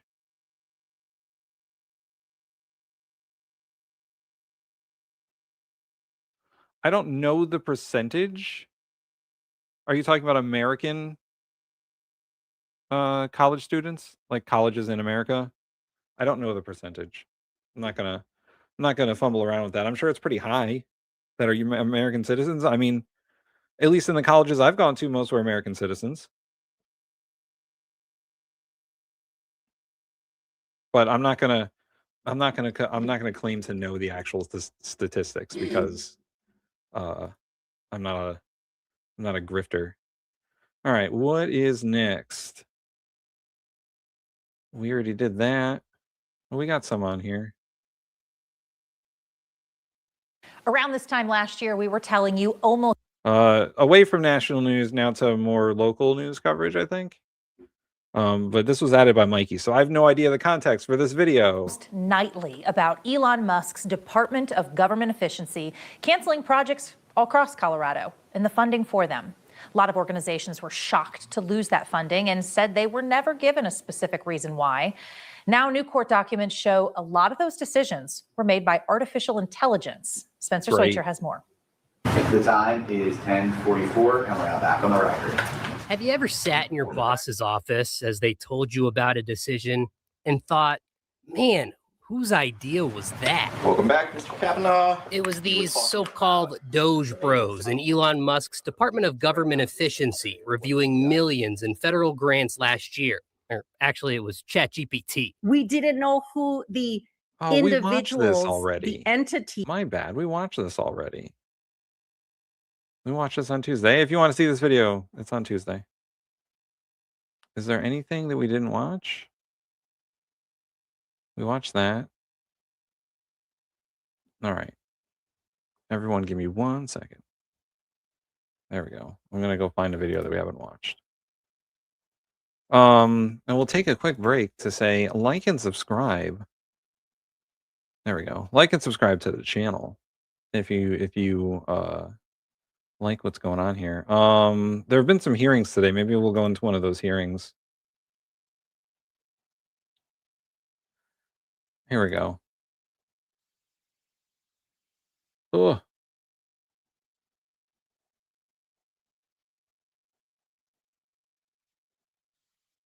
Here we go. There was also Tulsi Gabbard was in hearings today, so we'll go through some of that. Jim Himes, ranking member of, I believe, the Intelligence Committee. I don't know which committee, but I think it's Intelligence. I think he's on the Intelligence Committee. Director Gabbard, as was well covered yesterday in January, you were present at the execution of an FBI warrant at the Fulton County, Georgia election office at the direction. So I love the idea. I love the idea of starting a GoFundMe for a good independent candidate. However, that would violate campaign finance law. And I know that like everyone does all that. Everyone does all that violation of campaign finance law stuff anyway. But you know, there's like specific forms you got to fill out and all that stuff. Like everyone who contributes has to fill out a form. If you've ever contributed to a political candidate, you know that there's like a contribution form that you have to fill out to prove that you are who you are and all that stuff. And because foreign nationals are not allowed to contribute to our campaigns technically, and all this stuff. I mean, dark money is everywhere, soft money is everywhere. But I think GoFundMe, unless it's under $1,000, I think you can do a GoFundMe for under $1,000. Other than that, it's kind of violates campaign finance law. And not that the FEC ever fucking does anything about it, because it's been crippled at this point. But a reasonable idea, like crowdfunding for campaigns, yes, reasonable idea. Just slightly illegal. To the president and to all appearances in connection with the president's false claims about the 2020 election. The unsealed affidavit submitted by the FBI made zero reference to foreign powers or outside interference. Yes, and GoFundMe is considered like a charity thing. Like it's you know it's legally defined as, because you're not filling out the proper forms if you do it through GoFundMe. And if you take in all that money yourself, like say you do a GoFundMe, you raise $100,000 or whatever, and you take in all that money yourself and then contribute that to your campaign, if they ever investigate it at all, you'll end up with a fine or in jail, because they'll see that you got that money from GoFundMe and you subverted campaign finance law. Once again, there's a lot of ifs there, because the FEC doesn't really have the enforcement powers that they should. And election enforcement, at least campaign finance wise, isn't what it should be. So there's a lot of ifs and shoulds, but technically it's illegal.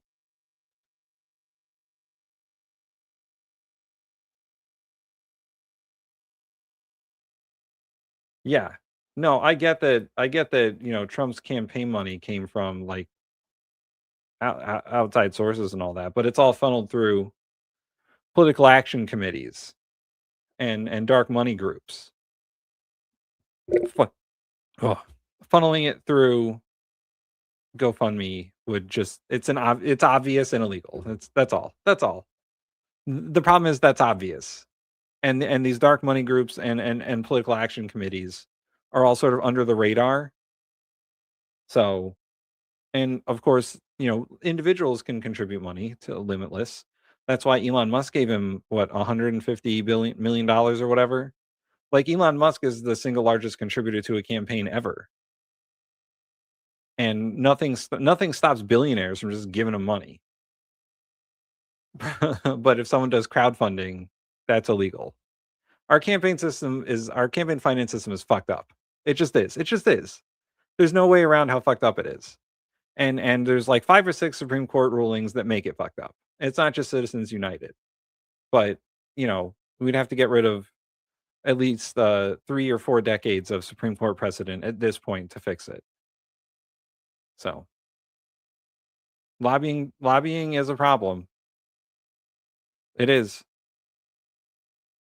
And this country needs, along with many other things, serious campaign finance reform. That is my field of study as a political scientist, is campaign finance reform. So that's how I am an authority on that. That's how I know GoFundMe wouldn't work. But if you have like $1 billion you just want to give someone, you could, as long as you're an individual contributor or a super PAC. $5 super chat from Tons of Mice. Tim's hat for Congress 2026. $5 isn't quite enough. Yeah, repeal Citizens United for sure. Ooh, Allie, a member for 10 months. Go Allie. We got, hold on. I didn't even do tons of mice sound effect, but this one's for Allie. Running the soundboard by myself is hard. My time. Thank you. Oh, wait. I did not. Yeah, I will see it on the news. And this is for tons of mice. Tell me about it. So, you know, it is fucking crazy out there in the campaign finance world. It's the wild, wild west, really. In certain states like Connecticut, Maine, Arizona, Florida has some decent laws where you can publicly finance campaigns. Some are matching funds, some are public grants that campaigns get at the state level. You can't do it at the federal level. There is, and it's not nearly enough money, but there is a public financing option for presidential candidates you have to qualify for. And they were using it, I want to say, up until 2004, 2008. But it became not enough money. So presidential candidates raised their own money. But it's still there for anyone who wants it. I think it's up to like $20 million for president. I don't know what it actually is, but in a reasonable world where we didn't have 2-year-long election cycles, it would be a reasonable amount of money to run a campaign on. But 2024, I believe $15 billion was spent. So 20 million is not even going to be a drop in the bucket. I don't want to read.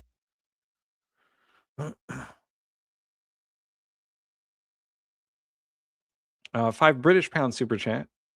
Any chance you could co-host the 2 Davy show, as it would be great to see things from the USA point of view, but it's early mornings for you guys. Allie, get me the info.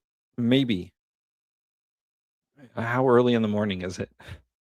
And it depends on the day of the week, really. I can be up early in the morning, but it really depends on the day of the week because I got JOBs.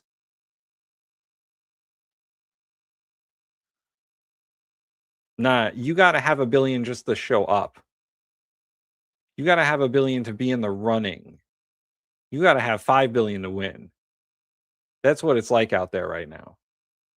$1 billion gets you in the door. You survive the primaries with $1 billion. But if you want to win the presidency, you got to have a lot. Like, for example, the Biden-Harris campaign raised $1.5 billion and spent it, I assume. Who knows? But, you know, and that's just their campaign. That doesn't include super PACs. It doesn't include dark money. It doesn't include soft money. It doesn't include individual expenditures by outside organizations.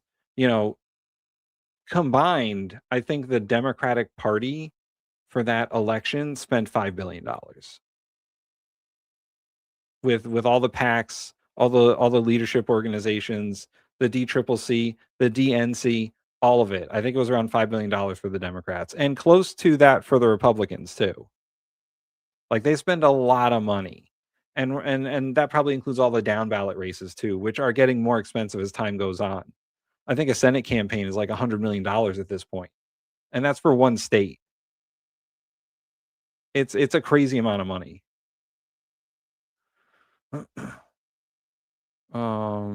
It's 4 p.m. UK time on a Monday. Thursday morning show is at 10 a.m. UK time. I can do the 4 p.m. on a Monday UK time because that's only like 11 or 12 for me, but I'll have to double check because I think I am working. We'll see. I might be able to. We'll talk, Allie. I might be able to do it in the summer, but not now. Litigate the reasons why you were there, but I do want to know whether, as a result of your visit, there is credible intelligence in your possession pointing to foreign interference in Georgia in the 2020 election. Thank you for the question, Ranking Member. As you know, over each of the previous elections, there is an ongoing effort by different foreign entities. Ma'am, it's a to very try to specific question. interfere in our Is there elections. intelligence in your possession relative to foreign interference in the 2020 elections? Very simple, straightforward question. We are continuing to look at previous attempts to interfere in our elections and any ongoing threats that may exist for the upcoming elections. Okay, but can I assume that the answer to my question is no, that you have no specific intelligence related to foreign meddling in the Georgia election? We are continuing to look into this matter. Okay. Director, the ODNI has confirmed on the record that your office took custody of voting machines from Puerto Rico last May. I'm not aware of any previous DNI taking similar actions. Did your office promptly notify the committee about taking custody of Puerto Rico's voting machines? I don't believe we did. However, this was done at the request of the Puerto Rico AUSA attorney. Ma'am, it's a and in yes or no conjunction question. with The answer, FBI. as you have acknowledged, is no. You did not inform the committee about the taking of a territory's voting machines. Is there a specific foreign threat? And I've read the reporting that you were looking for possible foreign threats, but is there a specific foreign threat that drove you to take this Is she a bot? action? There were Oh, I questions. didn't get the Is there a question. specific foreign threat that drove you to take this action? There were questions about whether or not there were vulnerabilities that a threat could have taken advantage of, and that was the purpose for their requesting us to look into those vulnerabilities. Where are those voting machines now? I believe they are held in a secure facility at ODNI. Have you or other ODNI officials taken any other state or territory's voting equipment into custody? Not to my knowledge. Support journalism you trust. Oh, that was Support it. PBS News. Support PBS. I don't believe we did. However, this was done at the request of the Puerto Rico AUSA attorney. Ma'am, it's a and in yes or no conjunction with question. The answer, FBI. as you have acknowledged, is no. You did not inform the committee about the take. Some voting machines from Puerto Rico? That's not good for them. That's not good for them.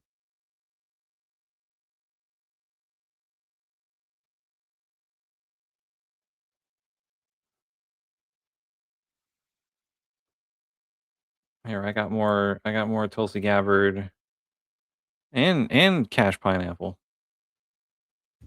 Mr. Crow. Thank you, Chairman. Director Gabbard, it is your job and the job of your agency and department to assess the views of Iranian leadership, their policy beliefs, and policy positions, correct? Yes. That includes now deceased Ali Khamenei of Iran, correct? Yes. And the now leader, his son Mujtaba Khamenei, correct? Yes. The son is considered more of a hardliner than his father. Isn't that correct? Yes. So hardline that even some of Iran's leaders thought he was too aggressive. Isn't that correct? That is the intelligence community assessment. Yes. Mujtaba, the son, is particularly close to the brutal Islamic Revolutionary Guard Corps and their most hardline commanders, correct? That is the intelligence community assessment. He was involved in ordering violent crackdowns on Iranian protesters, including their murder, correct? Yes. And we don't know if the son will continue his father's religious ban on developing nuclear weapons. Is that correct? It is unknown at this time. You testified before this committee last year that the elder, now deceased Khamenei, had in 2003 banned the nuclear weapons program or suspended it, correct? There was a fatwa in place that stated that. And that fatwa remained in place last year when you testified before this committee, correct? Yes. And that fatwa remained in place recently, correct? Breaking news from Chris C. Trump confirms he will ask Congress for, wow, my brain is going. Trump confirms that he will ask Congress for $200 billion to fund the war in Iran, calling it a small price to pay. Managed to find $200 billion for a war, but not universal health care. Yeah. $200 billion. And that's, Pete Hegseth said the same thing earlier today in a press conference. $200 billion, an additional $200 billion to the trillion plus the Pentagon already has for military spending this year. Our deficit is going to be through the fucking roof. And they don't care. They're spending money at a record pace. They did it last year. They spent money at a record pace last year. And they don't care. None of them care. Tulsi Gabbard doesn't care. Trump doesn't care. Pete Hegseth doesn't care. They are bankrupting this country with unproductive wars that we're not going to get. What are we going to get out of this? Nothing. Nothing. The same thing that we got for fucking going to war in Iraq or Afghanistan. You know, these wars are misplaced and they're costly. We already have $40 trillion in debt, national debt. And Trump's going to add another, what, $2 trillion this year?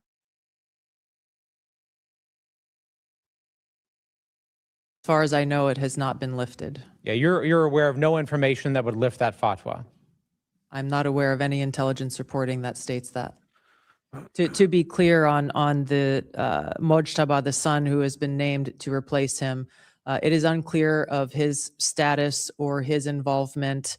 He was injured very severely through one of the Israeli strikes. And so the decision making is unclear about what's happening in the Iranian leadership. So it's unclear. So we're less certain of the positions of Iranian leadership and their intentions than we were 60 days ago, correct? That's an accurate assessment. Jesus. One of your jobs is to create products assessing Iran and the threats it poses to the United States, correct? Yes. And that includes potential outcomes for military action, correct? It includes potential outcomes of a variety of scenarios. Like in the likelihood of those outcomes. Yes. Generally, when you make assessments about threats facing the United States, you will look at, in Iran, in any instance, the likely scenarios that have come out of military action, correct? The intelligence community takes all of those factors into account when they create these assessments. When you look at the threats posed by foreign countries, you also assess timelines to those threats, correct? What do you mean by timelines? Like a breakout time, for example, for nuclear weapons or the development of ballistic missiles.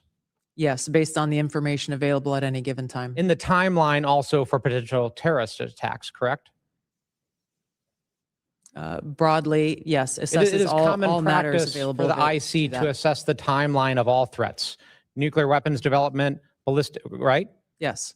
Ballistic weapons development. Based on the information available, yes. Terrorist attacks. Same applies. Cyber attacks. Timelines for... Wait, breaking news from Chris C.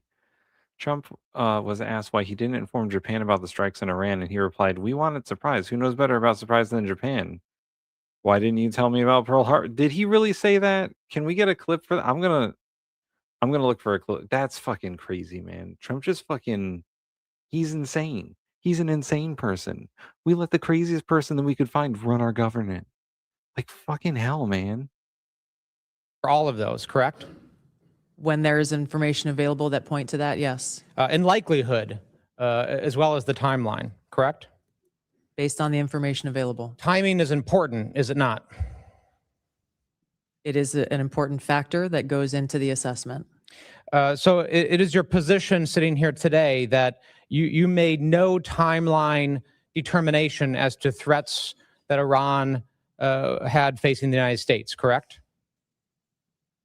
That's a very broad statement, but where the information is available, the intelligence community factors that into their assessment products. Did you or the IC make any assessments as to the timing of potential threats facing the United States from Iran in the last 90 days? I'm sure there was timelines factored into the intelligence assessments that were delivered. Did any of them show imminence? The imminent nature of a threat is determined by the president based on a totality of the intelligence and information provided to him. Did any of them show that there were attacks anticipated within the next? Okay. This is a clip we got from Chris C here. Of course, no, Japan and US are very good friends. But one question, why didn't you tell US allies in Europe and Asia, like Japan, about the war before attacking Iran? So we are very confused about Japanese citizens. Well, one thing you don't want to signal too much, when we go in, we went in very hard and we didn't tell anybody about it because we wanted surprise. Who knows better about surprise than Japan? Oh my Okay? God. Why didn't you tell me about Pearl Harbor? Okay. Oh my God. That's got to be so embarrassing. Oh my God. If Trump knew how to feel shame, he would. That's so bad. Look at how uncomfortable the Japanese prime minister is. He said, yeah, right. He actually said it in front of the Japanese prime minister, who, by the way, when the first time they met, she gave him like a golden golf club and a golden golf ball and try to make like appease him. Oh my God. Oh my God. You don't want to signal too much, when we go in, we Oh my went in God. very hard and we didn't tell anybody about it because we wanted surprise. Who knows better about surprise than Japan? Okay. Why didn't you tell me about Pearl Harbor? Okay. Right? He's asking me, no, you believe in surprise, I think much more so than us. And we had to surprise him, and we did. And because of that surprise, we knocked out, the first 2 days, we probably knocked out 50% of what and much. Oh my God. He's so dumb. Is this what you voted for? This dumb motherfucker? Is this what you voted for? MAGA? This guy? He's so fucking dumb.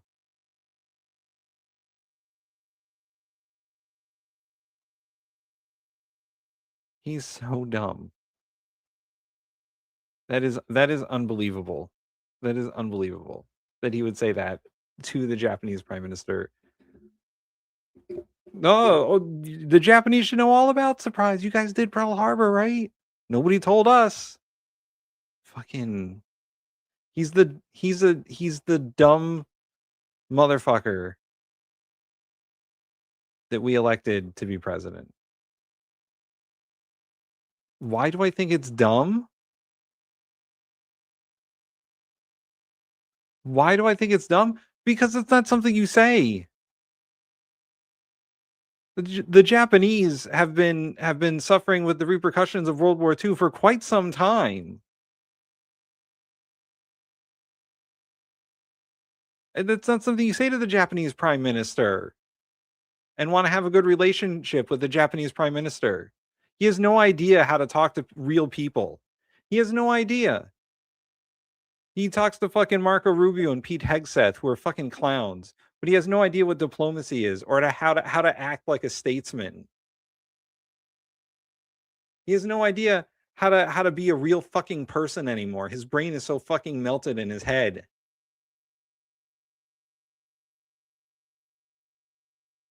Anything else would have been a good response. Why didn't you? Because the question was, why didn't you tell Japan that you were going to bomb Iran? And he said, we wanted it to be a surprise, just like Pearl Harbor. Isn't that the worst response that you can think of? Like, it's bad. He's bad at this. He's bad at being president. He's bad at it. He didn't tell anyone he was going to do this, except for Israel, who goaded him into it. Anyway, back to Tulsi Gabbard lying about shit. Next 90 days from Iran. It's too simplistic of a statement to say that because it depends on It's a very broad statement, but where the information is available, the intelligence community factors that into their assessment products. Did you or the IC make any assessments as to the timing of potential threats facing the United States from Iran in the last 90 days? I'm sure there was timelines factored into the intelligence assessments that were delivered. Did any of them show imminence? The imminent nature of a threat is determined by the president based on a totality of the intelligence and information provided to It him. didn't even show that there were attacks anticipated within the next. I know, that room is so fucking gaudy now. Boy, he turned the Oval Office into some cheap shit, man. It's not even real gold. It's painted. You can find the fucking pieces that are in there in like fucking Amazon or whatever. 90 days from Iran.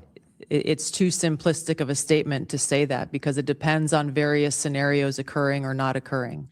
Did those assessments show timelines for the threats that Iran posed to the United States? The totality of threats, yes, there were timelines involved. From Chris C. Here's a history lesson. The Japanese did inform the U.S. on the day they attacked Pearl Harbor. In fact, the U.S. already knew about the plans and allowed it to happen anyway.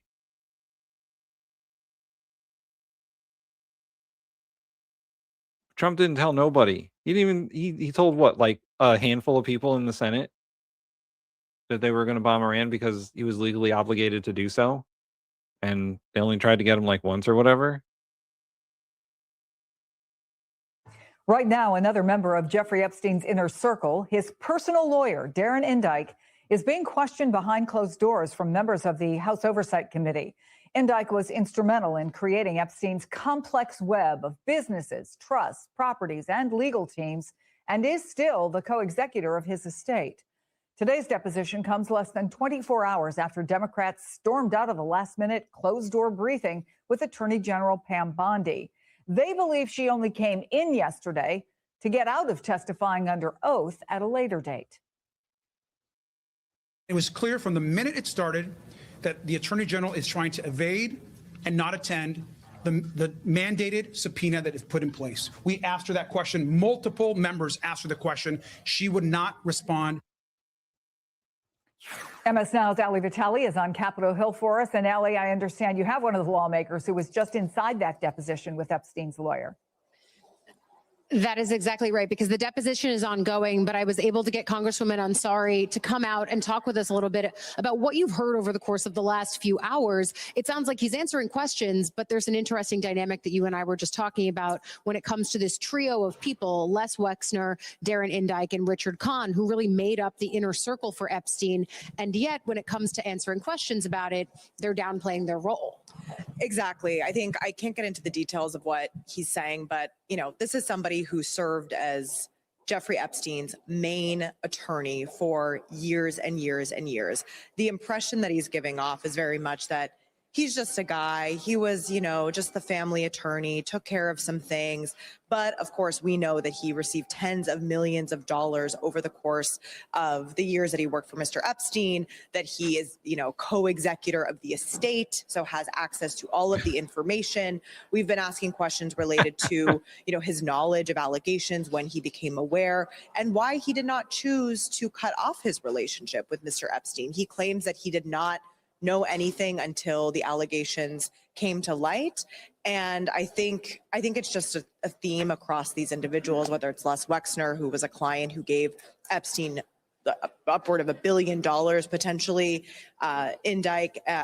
Richard Kahn, and then Darren Indyke. These were his inner circle, right? And so to even try to pretend like you did not have a solid understanding of what was going on and to not take accountability for your role in it, to me, is very problematic. And even at the start of the hearing, in both a statement and an opening statement, he once again said that both he and Kahn, Indyke and Kahn, their lawyers, saying that they were not involved or aware of Epstein's crimes. I think the other piece of this equation that we're following today is what happened last night with Democrats storming out of the Bondi briefing.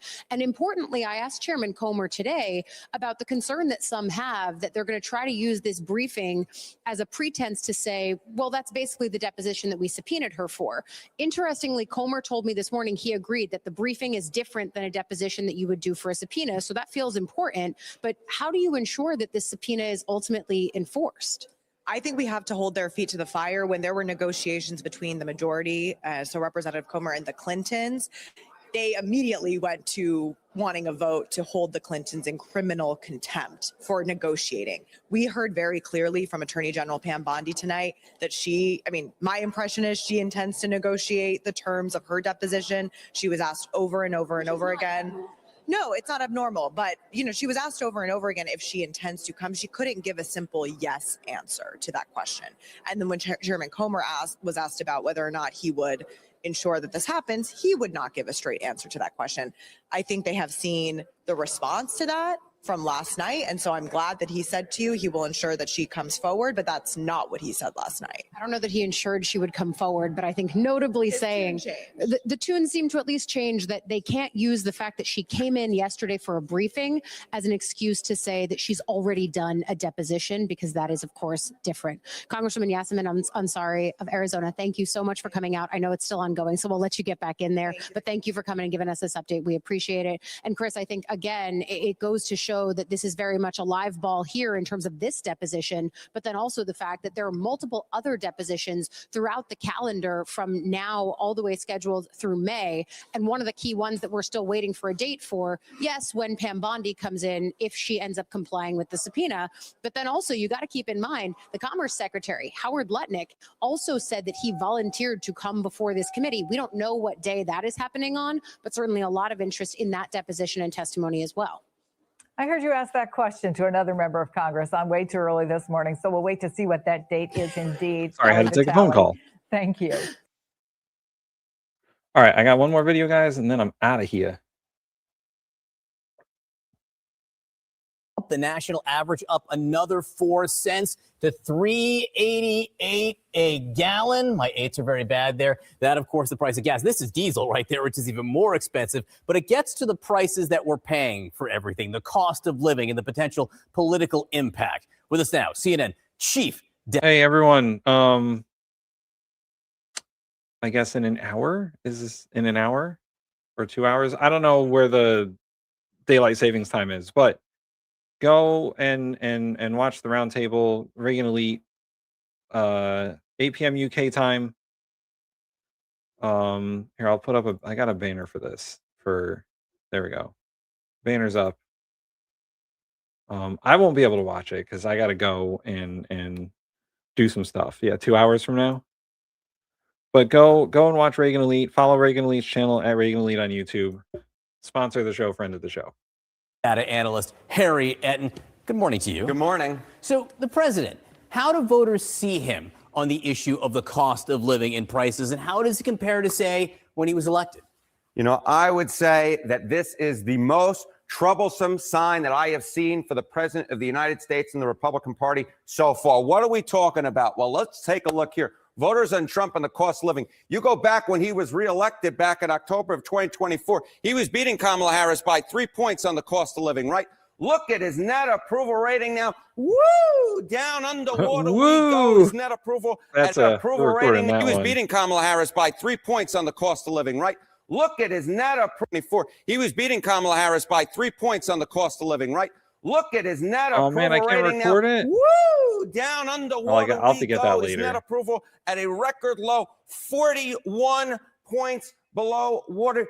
You can't win when you're at 41 points below water on the cost of living. Kamala Harris couldn't win. The Democratic Party couldn't win. And I'm here to tell you that there's a better chance that I root for the New York Yankees than Donald Trump and the Republican Party winning when he's 41 points below water. This was March 12th to March 16th. We could see even more, gas prices rise and prices go up in the coming days and weeks with the Iran war. So this number could get even worse. What about independence? Yeah, what about independence? You think this 41 points below water is bad? Take a look at independence. It's even worse. I mean, 60 points underwater when it comes to Trump and the cost of living among independents. Again, a record low. You go back to October of 2024. He was winning on this issue over Kamala Harris by 11 points. Look at that switcheroo. That is a 71-point switcheroo in the wrong direction for Donald Trump when we're coming to the cost of living and independence. And this, my dear friends, is just a political nightmare waiting to happen for the Republican Party come the midterm election. I mean, why? Do people really care about the cost of living? You know, yes, they do, Mr. Berman. They do care about the cost of living. Why was Donald Trump reelected back in 2024. It was the cost of living. It was the number one issue. Okay, number one issue, top election issue, cost of living. 38% of Americans said it was so back in October of 2024. Look now, it's the same percentage. If anything, it's a point higher. So back in October of 2024. Look now, it's the same percentage. If anything, it's a point higher, though it's within the margin of error. 39%. Simply put, I am saying this loud and proud. You cannot win an election when you are the incumbent party and the top issue is the cost of living and you're the president of the United States and your net approval rating on it is 41 points underwater. I mean, you're with Greg Louganis at this point, and I'm with this guy is so New York, it's ridiculous. Independent 60 points underwater. What are you kidding me? What are you kidding me? Louganis at this point, and Greg I'm with Louganis at Independent this point 60 is points so underwater. ridiculous. What are you kidding me? You cannot win. If I'm you're the walking president here. and you're the Republican Party and you're not addressing this issue, wave adios amigos. Oh man, I gotta get You him. cannot win. If you're the president and you're the Republican Party and you're not addressing this issue, wave Print screen. Yeah. Got him. adios amigos. Goodbye. See you later. Your House majority and may very well be your Senate majority as well. You're saying it loud, which is very unusual for you. I know. Harry. It's extremely unusual. A lot of coffee this morning. Let's talk about inflation and what the A lot of prediction coffee. markets are saying, what direction they see it going forward. Yeah, okay. You talk about 60 points underwater. You talk about 41 points underwater. Oh, Okay. All right. So, question in the chat from Scott: what does minus 60 points translate to? I never quite understood it.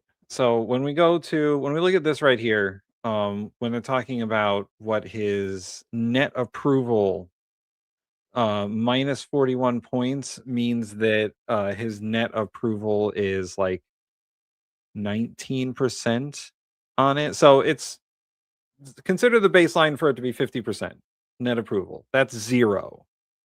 So above 50% approval is you are plus points. More than 50% of people approve. Under 50% approval, you're minus points. So I think I said 19. It's actually 9. Is he at a 9-point net approval on the cost of living? According to who? YouGov Yahoo? That's fucking crazy.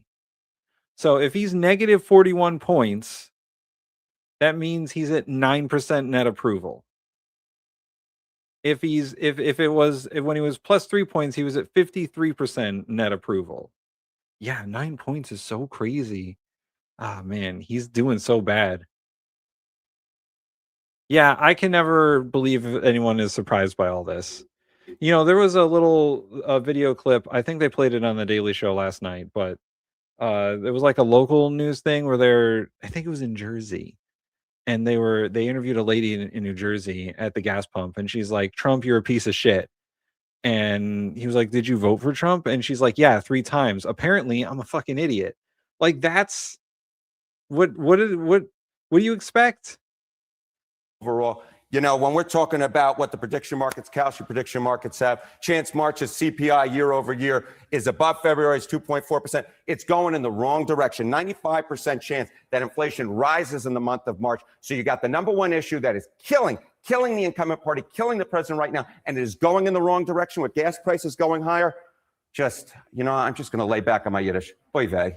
Oy vey. Yeah, no, the political cost of this could be going up soon. Harriet, and thank you very much for this. We are tracking rising gas prices amid the war with Iran. U.S. Vice President J.D. Vance addressed the climbing costs during an appearance in Michigan on Wednesday. The president said this, and I certainly agree with it. This is a temporary blip, okay? What happened under the Biden administration is the gas price. That is a lie. Hold on. There's a button for this. Hold on. There's a button for this. No, the lie detector determined that was a lie. And here's why. People don't know how the oil markets work. But when we're talking about the price of oil, like let's say light sweet crude or Brent or whatever, in the stock market, it is a contract for the next month's oil. It's not like oil today. The reason why gas prices go up is because they are assuming what the price is going to be for the next month based on what the current price of oil is. But when they're setting prices for oil and gasoline, it is a contract for the next month. This is not a temporary thing. This is going to be months of this. They're predicting that oil and gas aren't going to go down for at least a year. Like, the Vice President Couchfucker over here is lying. It's not even close to being temporary. This is going to be around. This is going to be around for years. Oil prices are not going to come back down until 2027. And gas, good fucking luck, because the oil companies and the gas companies still want to make their money. And the longer they can hold on to those prices, the better. It does not matter if the flow of oil from the Strait of Hormuz goes back to normal tomorrow. It will not be good for the United States for the next year, or anyone really. It's going to be worse in Europe because they don't have our vast oil reserves that we have. They already pay more than we do. I'm sure Vance is going to be like, oh, $3.50 a gallon isn't that much. Blah, blah, blah, blah, blah. I'm rich. But for people who don't have that much money, it's a lot. 2 British pound super chat. That's a big fucking lie. Get ready for them to go up. Yeah.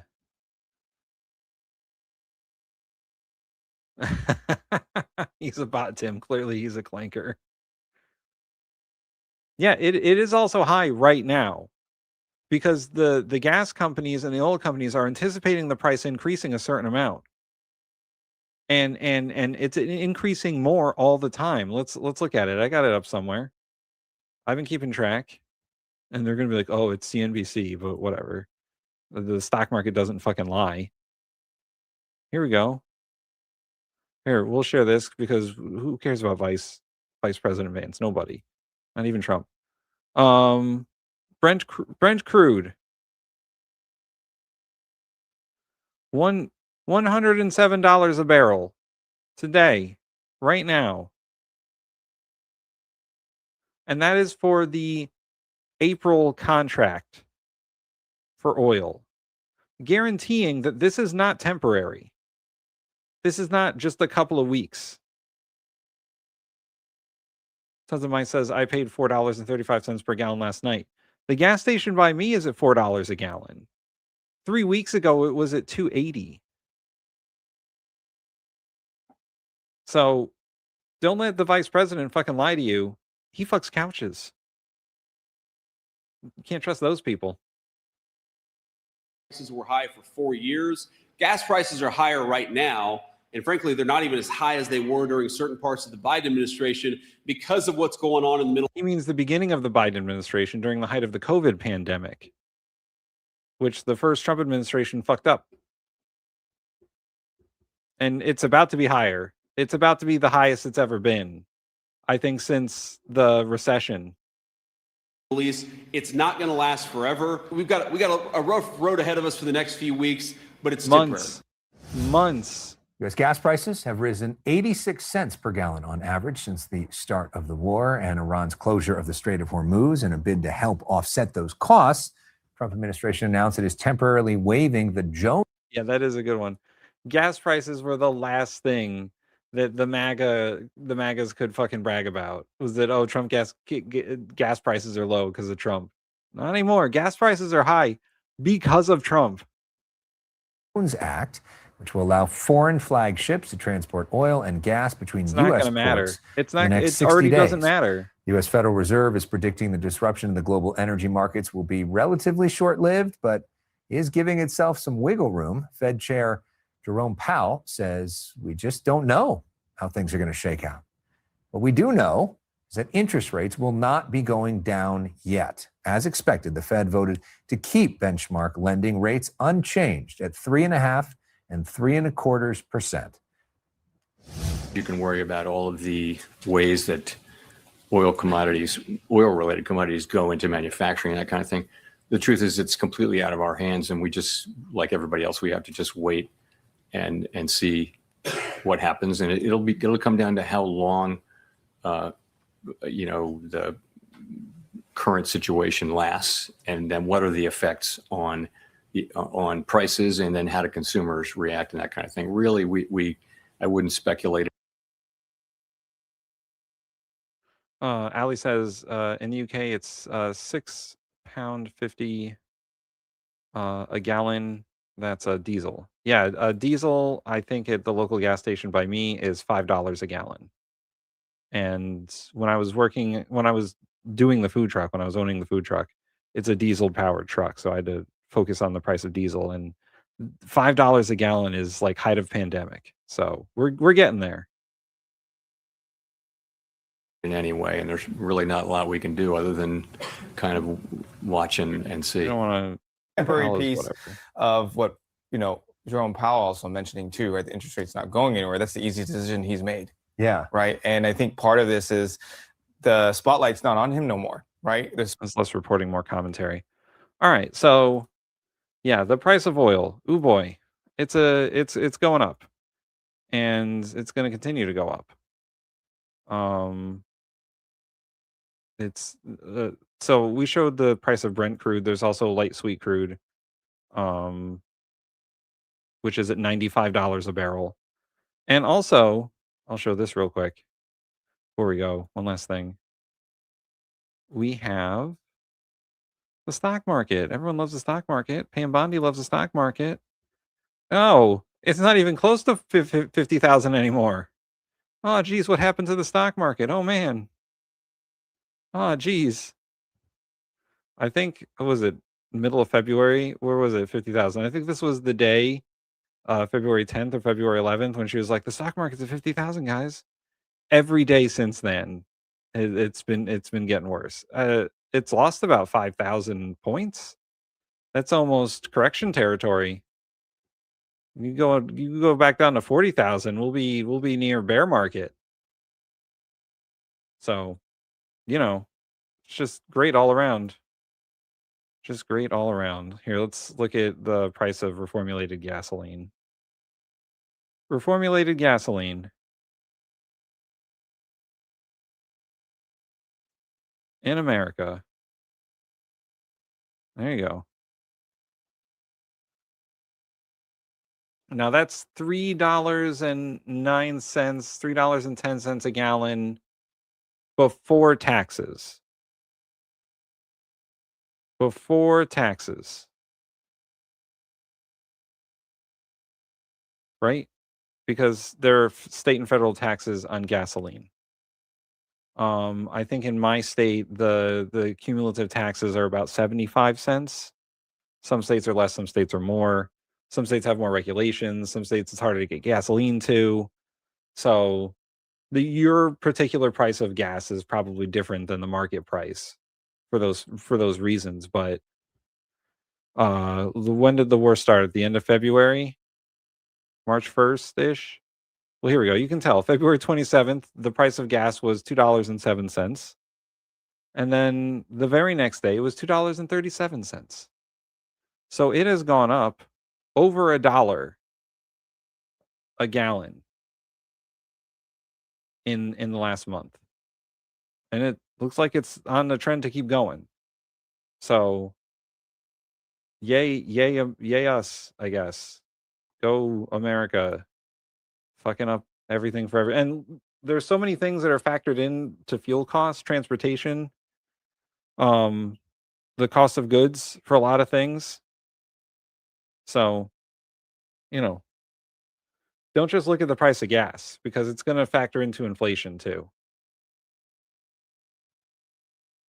Anyway, okay, I'm going to get out of here because I got stuff to do. And Mikey just like abandoned me, which is not cool. No, he went to go have fun. Like and subscribe. Also, in about an hour and a half, go to Reagan Elite. Follow them. Join the round table. 8 p.m. UK time. Just type in Reagan Elite to the YouTubes. All one word. It'll come up at Reagan Elite. There you go. Scrolling across the screen now. Patreon.com/The Bin Podcast. Go to Patreon. If you don't want to support YouTube stuff, if you got problems with YouTube, some people should. You should. YouTube is, they capitulate to Trump all the time. Anyway, I'm getting out of here. I'll see everyone tonight for Unboxed, where we'll watch some of these videos and review them. We will see you all tonight, 9 p.m. Eastern Standard Time. Very late in the UK is Unboxed, but and I'm gonna get out of here. Don't forget to drink your